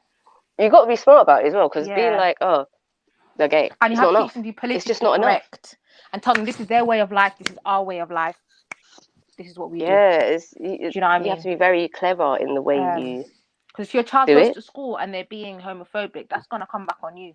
Mm-hmm. Because then you're teaching And them extremist. It's a form of extreme. You're being extremist. You're teaching them extremist views, so they're not, teaching them tolerance and all that. That is not considered So, extremist, is it, Sarah? These people don't care, bro. They'll just be like, you're teaching your child to be intolerant. Do you get it? And even if they don't say it to you, a lot of the times you need to recognize they might document things for a while, and then when it adds up, they'll just be like, yeah, we've had all these things, all these incidents. Do you know what I mean? This is surreal, you know. So does anyone like look at this and think this is surreal? To be politically correct, because what they say in class is going to go around the whole staff room. All the teachers are going to be looking at them a certain way. Do you know what I mean? It's not really nice, but that's just how schools work. It's very gossipy. No, I hear that. But I would say if you can, try and take them out and look for independent schools, because there are independent faith schools, independent. I'm sure if there's independent what about grammar schools? I think they're pretty much the fit same. in that box. I think they're pretty much the same, and you're probably they're the same, aren't they? Yeah, yeah. They're still and they're less diverse. They're less diverse as well. So, but I know a lot of faith schools. They have the child goes in for like 3 hours where they do core subjects, but they're still considered homeschooled. So they do the work for you, but they just stick to the actual teaching. What's that called? Sorry, the content. Independent schools. I know there's independent like Islamic schools and stuff that I've heard of. There's a few. I have seen quite a few. They're learning centers. They're not really called schools. They're more like learning centers. Some of the independent ones that I've seen are really good. Yeah. My friend's son goes to one. Maybe two of her sons are there now, and she's quite hippie-like, I suppose. Yeah. And it's all this happy vibe. They don't wear a uniform. Yeah. They have a shorter day. I think they've one day when they're in there like a bit longer as well. They do. Is it close? Is it? It's you have like to travel far for it? Different. No. This is somewhere in East London, and it's literally like, in the same borough. They're literally just learning centers. They just teach your child what they need to know in terms of homeschooling, which is the core subjects. And at the end of the year, or when you're being, if they come to look at what the child's done, your local bar, and they want to see if the child even been learning, you just give them the books. Like they'll give you the books to show them. So they do the work for you. I think one of my neighbours, she was saying hers costs like £200 a month per child. And they just did core subjects, maths, English and science. And at the end of the year, she got the books as evidence for that child's work. And her children were slightly more advanced because they were doing about years. In terms of the work they were doing, it was a year ahead of their peers. So academically, they were more advanced than their peers. But your children, the primary school age, right? Yeah. So when they go high school, what are you considering to do? My sister's a high school teacher. Oh, lovely. Yeah, so I'm kind of relying on her. So it's my sister, to be fair. Why am I talking like I don't have that too? You've got your sister, dude. I'm telling you, plan something. So I'm covering the primary now, and then she's got to take them for high school. Like, she'll probably just give me how to do it, teach me. It's pretty much the same. Just the work's a bit more advanced. You're going to homeschool Most people can do, I'm from next year, yeah. Worst comes to worst, if there's something that we find maybe there'll be a gap in that specific subject, just get a private tutor and just split the bill between us. That's the plan. We need more mums, man. I know. The thing is, there's got to be more mums. We don't need more mums. There's plenty of mums between us or between you lot, because I'm out of the equation now. And I never wanted to be. My hopes have been a teacher. My hopes have been a teacher went out the window when I moved to this country, because when I was younger, I was like, yeah, I want to be a teacher, and then I moved over here, and I was like, I teach these guys. No, it's not easy teaching high school. I think primary school, it's okay. We still have that level of respect, but High school's a lot. High school's a lot. I do think there's enough parents now that, you know, between the 3-4 of you, it's easily done. That you don't need to spend 5 days a week educating your kids. You can spend 3 days a week educating your kids for a couple of hours. But you need mums with similar mindset, though. You That's do, but you only need you and 2 others, Sash. You and 2 others. Same values. You and 1 other. Do you know what I mean? You do 2 days each or whatever. 1 other's fine, yeah. Like, that's not a lot. And just get a tutor, like, if you're really worried, because I know a lot of parents are worried in terms of, oh my God, what if my child falls back? What if I don't do a good job? Blah, blah, blah. Just get a private tutor, watch how they do it for a bit. Do you know what? It's get more the blueprint and do it yourself. It's more for social element as well, which is and obviously everyone says that, right? I don't want to hear that. Because the only you can go to social forest element, schools, you can go to clubs, you can do a lot of the only social element that they're giving your child is how to sit in a classroom full of people. Listen, when I went to school, it was about playtime and friends. Playtime. I literally just blanked out that's all of the lessons and went to until the bell rang. Playtime, innit? Bell, playtime. But even that though is That's teaching all I to gave a live shit for the about. weekend, isn't it? Do you know what I mean? Even that though is teaching to live for the weekend or live for You're the right. end of the day, Yeah, real clocking out talk. and that. Do you know what I mean? Even that element. But you know, schools were set up like if you go to the old speeches made by MPs back in the 80s, 1980s or whatever. It was set up to, get children ready for factory work. Exactly. That's why you clock in at 9 and clock out at 3. Right. That's they what I'm saying. saying. To create factory workers. And even the whole holiday element to it, the 6 week summer holidays. It just gets them ready to be very obedient. And you will leave from being a sheep. Yep. And if you don't follow the rules, get detention. It's just part of the rat race. Yeah. They're not teaching them to be leaders. That's where you come in. That's where your weekend should come in, just to teach them how to make decisions. I say one thing, yeah. Yeah. Sorry, MJ. I was gonna say, I'm just trying to count mums that I could team up with, yeah. Luckily, my close ones are on it. But I mean, yeah, everyone lives far, man. You're not even in North London. No one ain't coming to North London for shit. I'm just assuming you all live in North London, by the way. But I would say the few mums that I've met that are on it are kind of fucking weird. Yeah. Okay. In what sense? Are they on the de-educating their kids, like proper hippie? There's a lot of that.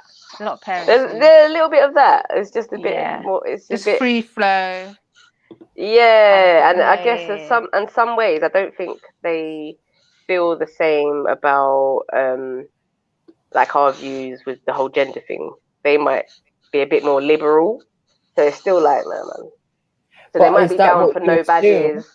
Is that what you assume because of how they appear and because they appear different and you're unsure? Conversation. Or because of Sash, conversation. what if you were then to hire a tutor, if this is possible, okay? Hire a tutor and they do the core subjects with your child, so maths, English and science. And remember, the rest is up to you. You can go to forest schools, you can go to clubs. That's one of the easiest ways to get into it.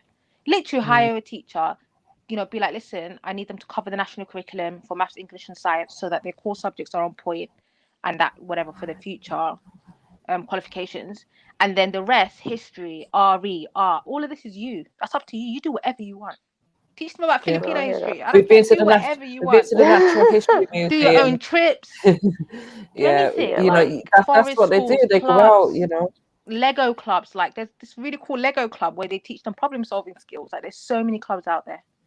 Does that make sense? Yeah, and definitely. So give that a go, maybe.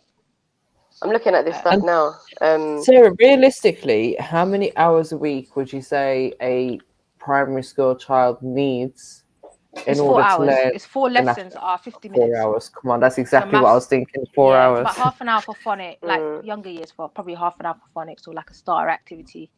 And then it'll be an hour maths, an hour English, and then 2 foundation subjects. So ICT, RE, PE, all these other. And even at that, you don't necessarily have to do it on a weekly basis. Pardon? You could condense that into 1 week every month. Maybe. And remember, guys, that's a class of 30 children. Your child might be getting input of 15 minutes, 10 minutes. Yeah. So an hour's lesson, I can teach that in 20 minutes for my children. You know what? Yeah, my daughter was she was really, really good with some especially English, writing, reading, way ahead of her peers. Like I'm not boasting. I am proud though. I don't give a fuck. I am very proud of her. But it in some ways it kind of held her back because they did not match it. Do you know what I mean? They didn't match. Yeah, no, I had the same experience. She ended up being really bored. Exact same experience. Because when my son started, he was already able to read. Like the same thing, not boasting, but hella proud of what I'd done with him before he went to school. Because I'd done a lot from day one, from showing him flashcards and the cops reading to him being able to read. So when he got to school now, and they're doing this whole airy fairy, they had some whole next level thing that they was doing in reception. Because the woman who was in charge of reception in his school, she was writing a book at the time about the reception year. So that whole year was just like to help this book or whatever. Anyways, what was the point I was making? Yeah, the reading. So he's got it now, and I'm seeing they've got a couple of other kids that are reading. So I'm like, what's going on? Like, how come my child's not getting books? Oh, we've got them doing different things. And I'm like, yeah, but he can read. Like, why aren't you giving him books? Like, what's going on? Give him. And then I was just like, do you know what? Let me just go and buy him some more books to read at home, because these lot are going to do what they're doing. And then when they did start him reading, it was, go from like stage 2 or whatever it is to stage 7. Like, we didn't realize we could read this good. And I'm like, well, I've been telling you lot. Oh, wow. So it's frustrating, man. A lot of that. Yeah, and it just, I think as Sarah was saying, because they got so many kids in that classroom to focus on. It's a lot of kids with a lot of ranges, yeah. The individual talents that our children possess, and they're not able to help them to flourish in that. Because remember, they always pick up the kids that, you're not doing your maths good enough, so we'll put you in this special group to help you. But what about the ones that are doing it good enough and do have the good handwriting? They're not really going to push them. They tend to just they tend to make sure that everyone's on a standard level. That's what the new national curriculum has done. Like, they're just trying to get the majority of the class at least 80% at the standard level. So if they're not going to waste time on a gifted child, if they've got that many children they need to meet data for. Like, I was explicitly told, stop, don't worry about those, they're fine. They'll get what their grades by the end of the year. Can you focus on getting these kids to expected? And it was sad, but you don't have a choice. Because then you got to meet data. Kids that smart, they're going to be disruptive sometimes now. Because of that exactly, like, they're bored. That's what I always say. You're not challenged. You're ahead. Like, do you know what I mean? You read that book in like 5 minutes. You just flick through it, because once you can read, you can flick through some of these kids' books. Obviously, they're for kids. So exactly. That's why I always say the naughty kids are the smart kids, man. Peak when you look at the time difference between somebody who's going to have to learn and struggle with something for the first time and somebody who's just done it. Like, there's a peak difference. That's the whole hour, you know what I mean, 40 minutes that you've got to yourself now, and someone's telling you, "I'll just do it again" or whatever. Sit nice. We'll go and help somebody. Yeah, go help somebody else. Have you taught me how to help him? No. Go clear that table up. Yeah, clear it. Get empty the bins. Then the resentment starts. Of course, you just start fucking around. So this is why I would say, if you recognize taking the piss out of man, like, it's a slippery slope. Yeah, if you recognize your child is like gifted, please do stuff with him at school, at home. So on the national curriculum, it tells you how to get your child to expected, and to, what they need, the standards they need to be gifted or above the expected standard. If they're meeting everything on the expected standards, can you do work with him at home? Do you get what I mean? To make them get to the gifted or the above the expected standard. Everything's on the national curriculum. Just use it as a checklist. And test your own children.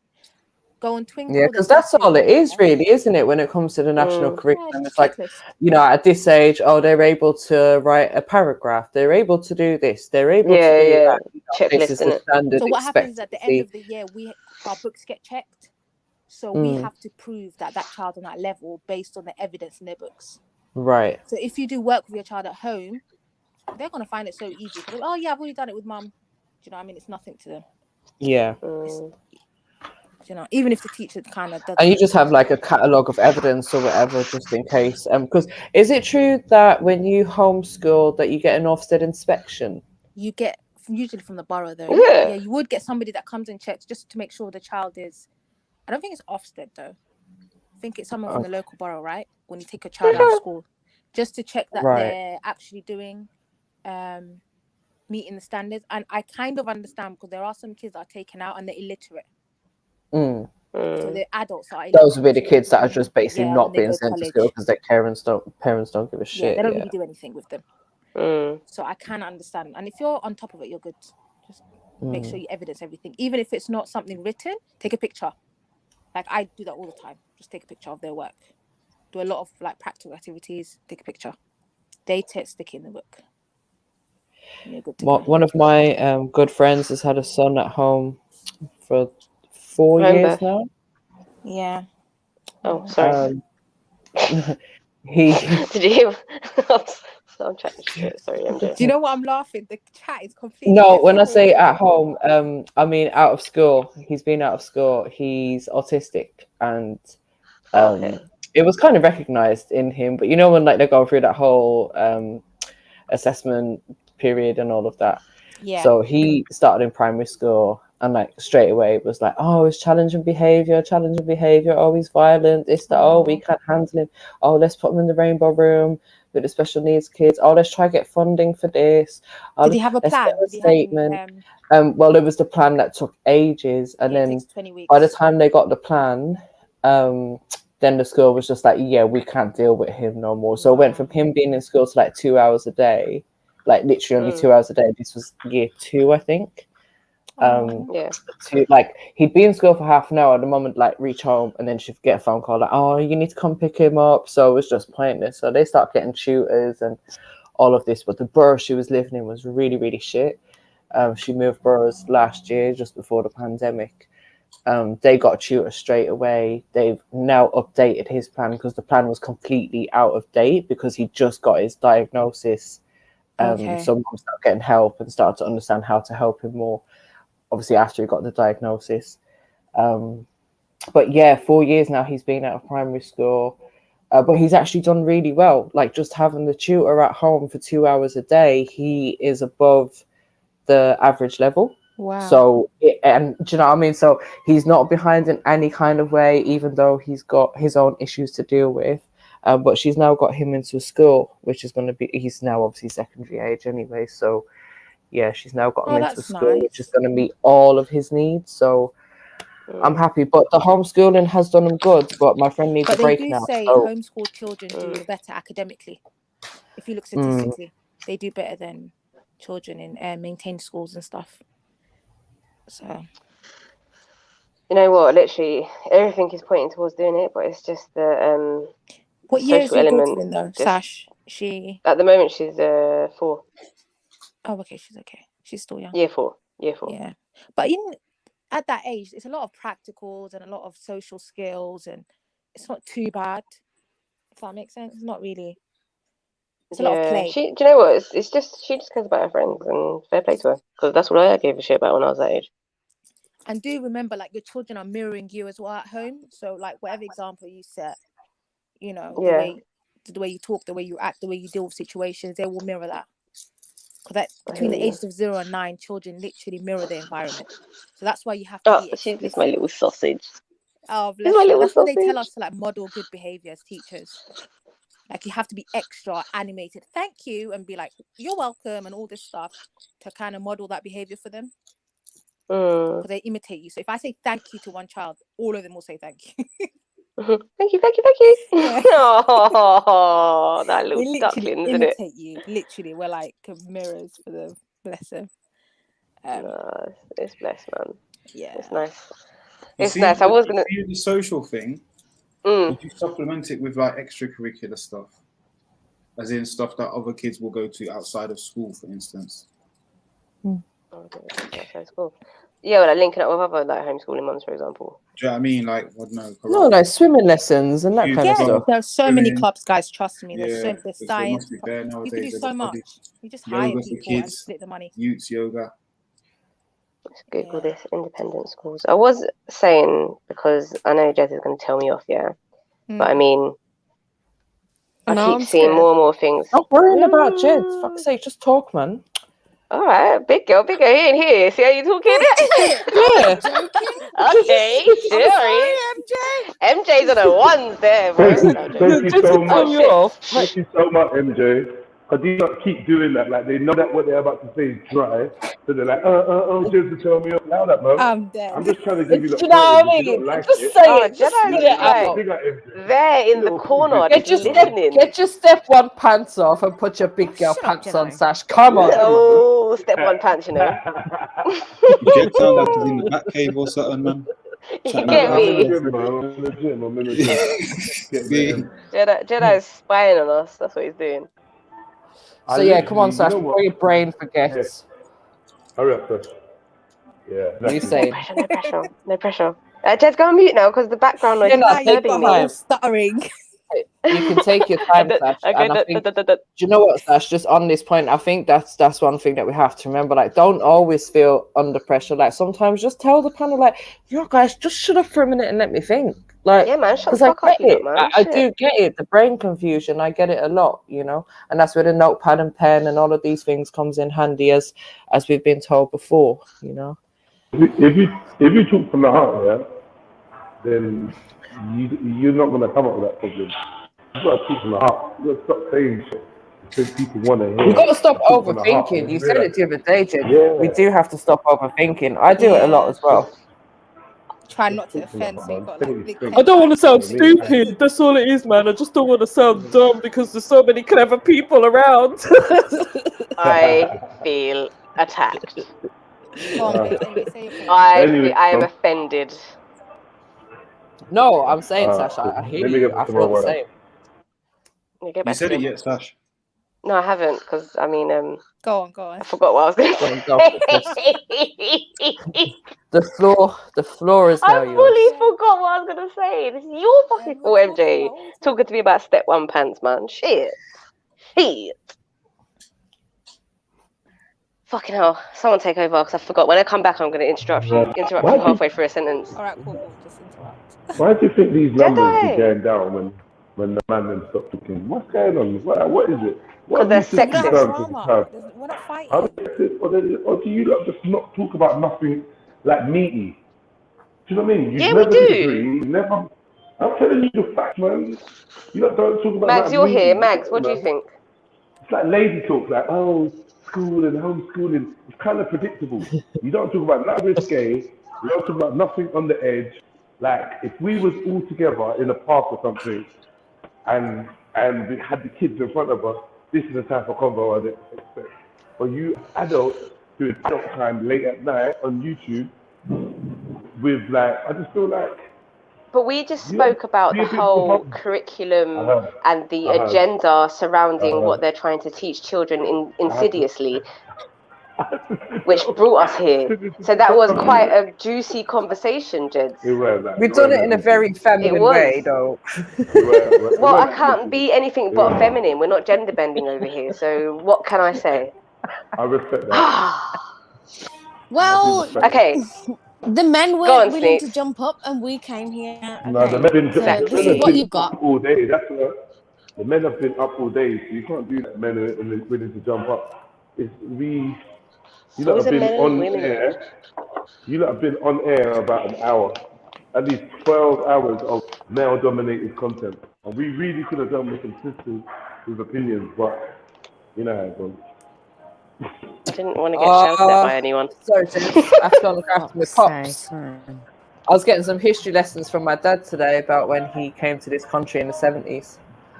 Oh shit! Who's that, Daddy, man? Yeah. Daddy. Oh, I was telling my dad, like, he needs to jump on and like tell us some of his stories sometimes, because my dad's got stories for days. Oh, that'd be and he was telling me about the whole.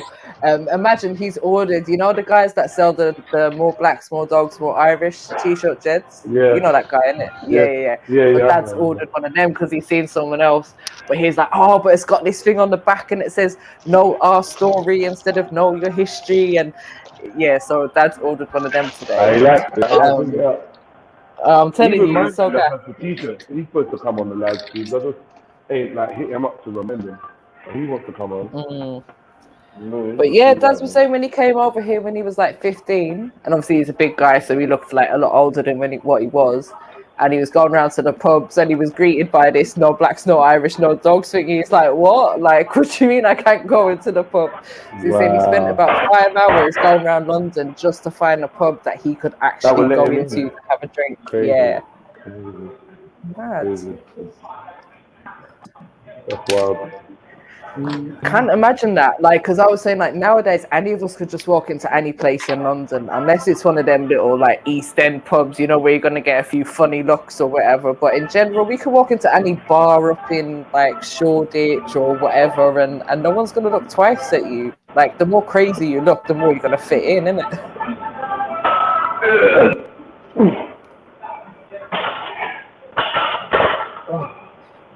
Yeah, that shit's unheard of, man. That's unheard of nowadays. But it's coming back. It's coming back though differently, isn't it? Hey, but here the thing, yeah. Right, my dad's saying it still exists. For us, it actually still exists because, without baiting up my name, our last name is on a banned list from certain holiday places.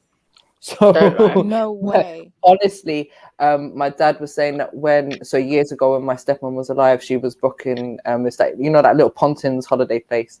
She was booking there using my dad's name. And they were like, no, we can't accept you. And she was like, what the fuck? So then she changed it to her own last name, and that was fine because it's not so bait. But yeah, and then I looked into it recently. There's a whole list of like names that Pontins don't accept, and our last name is one of them because it's associated as being Irish/travelers, but it's not a traveler name. Like, it's just an Irish name. So just like like this prejudice is still going on. How do they get away with that? I don't know, but it's actually on their website. Like, legally get away with that? It's on their actual website, Sash. They only, I think it was last year or something, they updated it where they were like, yeah, this whole list of Irish names. So there's a whole lot of Max this and Joyce's and Connors and. What's the excuse though? Like, what's the reason behind it? Like, I'm confused. Yeah. Because travelers have a reputation. They have a reputation for getting drunk, causing fights, smashing up the place. Because imagine if you're a holiday maker and remember them Pontins, Butlins type places are very intense. Everyone's crowded in on top of each other in the little chalets and all of that. So yeah, like a bunch of travelers. And when I say a bunch of travelers, we're talking the whole 120 of the family is going to book out half of the complex for the week. Do you know what I mean? And they're gonna drink up. The kids gonna be running around. They probably bring a horse with them. Do you know what I mean? I can park outside my lodge. Send them the fines. But it is the drinking. It's the drinking element. Like, look, being honest, yeah, they almost lost me my job when I was a bar manager before, because they rocked up into my pub about an hour before I was closing Sunday night. And I'm like, oh, okay, let's serve them like 1-2 drinks. But they do it in a sly way where they get the women to rock up, yeah? And they're all coming to the bar like, oh, 7 pints of Foster, seven pints of Guinness. And you're like, oh, money. This is what we're seeing, and it's like, money, quick, get the takings in before we end for the week, innit? Yeah. And then all of a sudden now I'm like, hold on. I'm looking at the staff and someone else is pouring 7 pints, and I'm like, no, hold on. So I lied and I was like, oh, sorry, I've run out. I haven't got any Fosters left now. And I've gone down to their table and I'm like, yeah, you lot have got way too many drinks already. So, you know, let's not serve them anymore. We've got to be responsible here, innit? Next of all, the men rock up. So obviously half the drinks that they've got for the men anyway. Then it gets to like closing time now. So I'm like, oh, this is going to be a nightmare. So I go down, and the men and the women are sitting separately, but at the other ends of the pub. So I go down to the women and I'm like, oh, ladies, I'm going to need you to drink up now. As soon as I open my mouth and start speaking, they start singing as loud as possible. Like, basically, like, we don't care what you say. We're just going to sing and have a good time and ignore you. And I'm just like, oh, fuck's sake, it's going to be one of them nights. So I go up to the men and I'm like, guys, I need you to drink up. Yeah, no problem, darling, no problem. But, you know, you need to get the women out because they're not going to listen to us. And I'm like, I can see exactly what's happening. They're just going to play each other off against me. So it's like, I don't know, an hour after closing now, and they finished up their drinks, but they're now pulling out bottles of vodka from their handbag and filling up their glasses with their own drinks that they've got from the off license. And I'm like, nah, now you're taking the piss. Then they start lighting up cigarettes. And I'm like, no. Now you're taking the piss. Now I have to phone the police because now this is licensing regulations and all kinds of shit. And just longing out my night, innit? So the police come and the police took about an hour to get them out of the pub. And like when I say to get them out, the police done it in such a friendly way. I couldn't actually believe it. The police were there taking selfies with them and all sorts. And I was just like, oh, you lot taking the piss, just get out. And then about 2 weeks later, I get called in for an investigation. There's been a complaint from licensing because I had to call the police to get the travellers out of the pub. And I'm like, but hold on a minute. Like, I've done the responsible thing. I stopped serving them. They brought in their own alcohol, which is obviously an issue. They stayed after hours, which obviously, you know, I need to get the staff out and and do you know what I mean? Like, get everyone home. And we got them out peacefully. So what was the actual fucking issue other than the fact that your officers were busy taking selfies with them? It was a chance to get money in it, probably. Fine, you guys. Yeah. So yeah, I've seen how they take the piss, right? But it's just, I think travellers in general have a difficult time trying to book into anywhere. Even my brother was saying today, a couple of hotels he's gone into, he'll go in with his big Irish accent, and they're like, no, we ain't got any rooms. And he's like, okay. Then he'll send a girl in, and the girl's able to book a room, and it's like, but you didn't have rooms a minute ago when you had the Irish accent, but now you hear female is different. Like, yeah, and there was a lot of like discrimination cases even back home where travellers weren't able to book venues for their weddings, or they would book their venue and then the day before the wedding, the venue would cancel on them just out of spite, just like, oh, we know you're travellers. Really? That's so mean. Yeah, there was a family that lived on my road. It made the papers and everything years ago. Because the hotel cancelled like the day before the wedding, and they were like, nah, you're fully taking the piss, because then everything got cancelled. They lost loads of deposits. And you know, these people pay big money for their weddings, so we're talking a lot of money that they're losing. Shady, man. So yeah, it's a lot of discrimination that still goes on towards travellers and the Irish. Yeah, and people get confused between travellers and Irish, so sometimes the Irish just get thrown in there. Like, they hear an Irish accent, they think, oh shit, it's a traveller, so it's mad. That's fuckery. Or they think she's frosty. And Sneaks comes with that one. Frosty. I'm sorry. Frosty. Okay. I'm not frosty. So, frosty. Yeah. Kind of going off the whole homeschooling kids, being self-sufficient, keeping it in family and all that shit. I keep seeing things coming up that employers, universities, and whatever are now saying they're putting a lot of pressure on people now to get the thing, yeah? And I was chatting to my sister about it. I was like, you know, what if, like, I hope not, but what if it does become a thing of you have to have it for work or to da-da-da-da. We need to start building family businesses, like some form of I have a story. income from now. Go MJ. Go on. Right. It was just on that note, yeah. I felt like this was a win today, right? And we'll get back to that, like building businesses and supporting each other, right? It's on that note. Have I got stopped by a chugger? You know what a chugger is, isn't it? Yeah. No. A charity mugger. You know those guys that stop you because they want to sign you up to charity to make a donation every month? Oh yeah. Yeah, I can't even remember what the charity was. So, like, I seen him outside. He was outside the building, right next to the bus stop. So it was one of them ones I couldn't avoid him. And I'm just a bitch at, like, being a bitch kind of thing, like, in them kind of situations, innit? So I gave him the time of day. I'm like, bro, just tell me what you're trying to sell me. And he's doing all this talk about, oh, I bet you're in your, like, late 20s and trying to do all this, stupidness, yeah. And I'm like, bro, just give me the sales, innit? Because I'm hopping on the bus in a minute. So he's like, oh, have you ever donated to charities before? Da, da, da, da, da. And I was like, yeah, I used to do a lot of things for charities and I've donated in the past. I said, but you know what? I've given up donating to charities because the way I had to look at things was I need to support people around me. So instead of me giving £10 a month to support, I don't know, British Heart Foundation or cancer research or Save the Children or I'll flip and know, let's have clean water everywhere.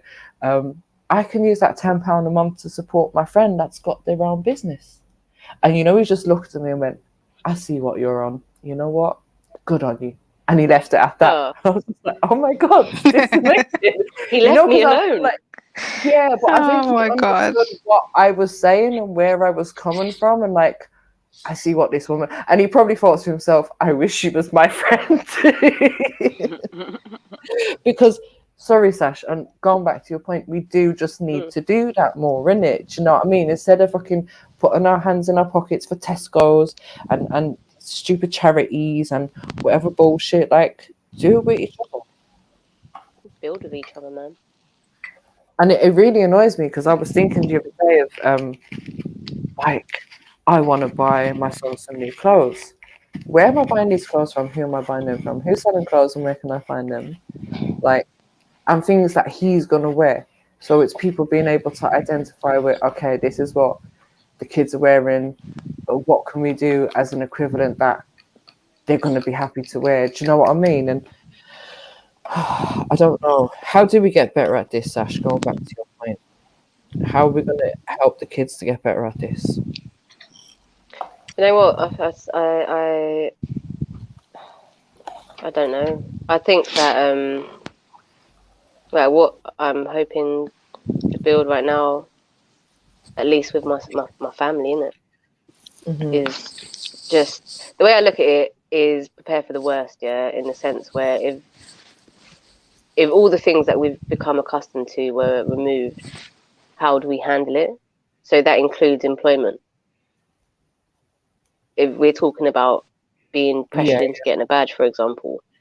So the first thing would obviously be money. How are we going to get a constant income of money? So that's obviously the first step. And yeah, I guess land is obviously important, or property. But then I don't know with the property, like. Well, in the UK, bro, they'll take that back off you, bro. Everything belongs to the Queen, anyways. So yeah, I hear you, man.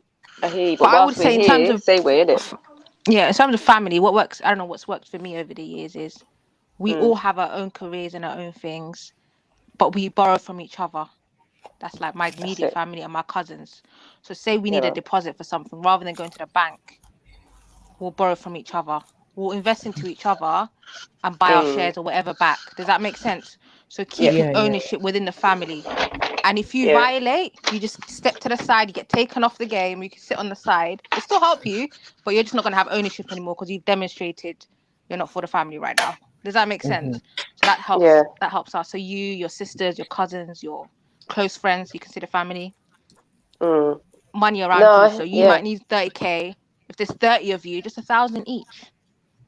Definitely. You know what I mean? And for one person, build them, and then the next person build them, and then that goes to your kids. So because it's full family ownership that goes to the kids, but then you have to train them to be responsible. So creating equity accounts. So those are, you can, if you do trade and stuff, you can actually buy shares and stuff on behalf of your children, and then when they're 21, they have a lump sum of money to do something with. I hear you. So they're not starting from scratch. So even if they do uni or whatever, they can still set up a business, but you have to teach them how to be responsible. Go to uni, Sarah. Yeah, but at least they'll have something, so they don't go to the banks and get into debt. That's the biggest thing that we do is we get into debt, whether it's a mortgage, whatever it might be. We're all in debt. No, that you know what? And then you spend your life paying it off, rather than. This is what I'm saying. This is where the employment. Sorry, just quickly on the note of land. When I've been looking at land in the UK. Recently, I've seen a lot of land that's gone really cheap because you're not allowed to develop on it for, say, like it might be 50 or 60 years or whatever. They've kind of thing. Attachments to it as well, though. You have to pay if you get permission for it. Yeah, planning commissions. Yeah, there's a lot of licenses and shit you have to get. But you have to pay the increase in the value of the land. You can pay a really small amount, but you can pay a really small amount right now, and obviously you just pass that on to your children, grandchildren, and it may not be you or your children that benefits from that, but let's say your grandchildren now might be able to make a biggest development of their life. But you can actually without having to pay all of them fees and actually be able to make a nice chunk of change to carry on for your family. There's loopholes, you know. The thing is that when you buy land, from what I've been reading, they have these clauses attached to land, specific land, and if you change the planning permission, so if you change the use of the land to residential, which is the most expensive land, they request you pay sometimes up to like 75% the value the land is at now if it was to sell on the market, and they have those clauses in place for sometimes 100 years. It's fuckery. Yeah. But there's so many different ways that you can do it, as you said, Sash. So, yeah, I think, you know, it's definitely there's a lot of lawyers that know the loopholes and stuff that will take a cut. Yeah. So I know a lot of people that work with specific lawyers. Yeah, that know the loopholes. One of the loopholes the available point I was trying to drive through is like you might see a bit of land now that's really cheap, and you think I can't do anything with it, but it's still land, and if you can get it for cheap, do something with then it. you know what I mean. Yeah, you can do something with it if you're working off the land for this purpose. You can actually live on the land. So there are loopholes. So you still can live off the land. These are what I'm saying about the loopholes. There's a lot of loopholes. Yeah, she's right. There's ways. Yeah. There's lawyers that will help you get it, and then whatever, get their cut when you do sell it or whatever. Like these rules. These rules were not made for a certain set of people. The set for people who don't know. One of them I've looked at has been different. Like there was one, for example, where they were like, "Oh, you're allowed to have, I think it was a caravan or something there for like one or 2 weeks of the year or something. Like you're allowed to have some kind of residency there for like a certain amount of weeks. You have to be off of the land for 2 weeks. Or anything like that. No. It wasn't that. It's not, because other people have said that too. I think I'm talking about these holiday homes where you get that and have to. It's not that. This was an actual piece of land in a big open space all the way down in Cornwall. This wasn't no like scheme. Yeah. You know what I mean? This is actually you're buying this little plot. So, but it came with rules, and this one saying every single one of them that I looked at came with their own little set of rules. But as you said, that doesn't mean to say you can't use it. Doesn't mean to say you can't put up a tent there for the night, or have a barbecue there over the weekend, or grow some vegetables there, or whatever. Do you know what I mean? I know a lot of people that have been buying like really cheap land and stuff around universities and stuff, like Hertfordshire and out of London. And they get money, like they're making money. You do that abroad as well, you know, Sarah. Yeah, but me personally, I can't be living in London, man. It's an island in the middle of the sea. I'm sorry, if it kicks off, where are we going? I know, Sarah. Where are we swimming to? Where are we swimming to? Isle of Wight, mate. Have you ever been to Isle of Wight? It's a fucking mess. Have you? What about the Philippines, though, Sash? Would you buy something over there? I'm sure. Yeah, we have land there. We have land there. I need to look into the laws and stuff, but I think if you are not a Filipino citizen, you can't own land. So I'm not sure if it's in our like immediate family's names or whether it's in like my family out there's name. It from family and stuff? I don't even know if you can do that, but I can apply for what's that thing again? I can apply for dual citizenship because I lived there before. Okay, yeah. So I can apply for that. Yeah. And my brother's got it anyway. So there's ways, isn't it? It's just the land's there, so we can just build, really. It's just so you have one foot here and another foot somewhere else. So if to be honest, you know what I mean? You've got something. Yeah, and it's that cultural thing as well. You know, when you go abroad and all you got to do is pay for a plane ticket. And it's not that hard over there. There's less stress and crap you have to think about. Everything's just so straightforward. And then you come here. They're changing though. Yeah, they're changing a lot now. Yeah, man. It's from what I've heard. I've been there for a while now. But I'm hearing the going up in the game, so to speak. Oh, okay. Yeah. So I don't know. Some people might say it's progress, but I think knowing all that we know now, I'm not too sure. It's just a way of taking over, really. Yeah, but it's in a way. Yeah, and it's sold as such a positive thing. Yeah. You know what I mean? Like cutting down forests to make a flipping super mall or whatever they call them. So stuff like that. But yeah, the thing of No, land is nice. Land, if you can get it, definitely. Definitely. But the thing of I guess that generational income. Yeah, I'm big on trying that. to get that sorted from now. Yeah, man. While we have the energy, we're all gonna get old one day. Stop that. Stop that right now. Oh my days, listen to this, yeah. So I was chilling, I went to the park and there's a couple of women now that I know. And they're saying their age. I was like, right, you got no wrinkles on your forehead or nothing, right? And then they all said they have Botox. Like, just casually. Is that a thing? Like, bare women do that. Yeah, I've seen that recently. A few of my friends just casually get Botox. Botox. It's obviously from this same group, but 3 of them.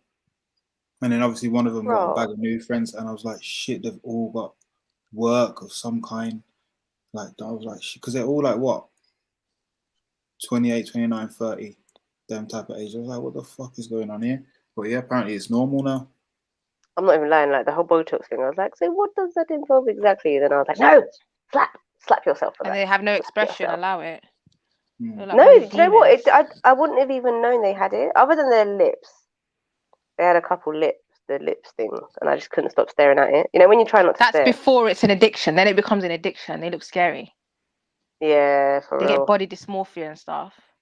Looking like bloody demons. Yeah, I had to quiz them about it. I was like, what the hell is going on here? Like, why do you have it? Eyebrows not moving, and she's like angry, like I'm confused. When the emotion doesn't match the face. Are you happy, angry, sad? What are you doing? How are you feeling today? Poker face, literally poker face, like to the T. I'm out. Oh my days. Nah, man, I'm out. You can self-administrate it now, can't you? Can't you just buy it and just... Botox? What's that? Botox. I'll allow it. I was chatting to these girls and they were chatting about it so casually. Casually. Oh, they have it 4 times a year. Like, is it? Okay. Yeah, my sister went and got her lips done last week. How'd they look? Did you keep staring at them like I do and try not to? Well, yeah, I was there when she got back, so I was like, yeah, let me see. Yeah. Is Jed talking to us? All I see is him going. I think it's telling us it's done. We're done out here. Alright, cool. He did say night in the chat, so. Oh, okay. I think we're night, done. Jeds. Alright, night, guys. Alright, big up, Jeds. Big up, everyone. Big up, everyone. Peace. Tomorrow. Peace.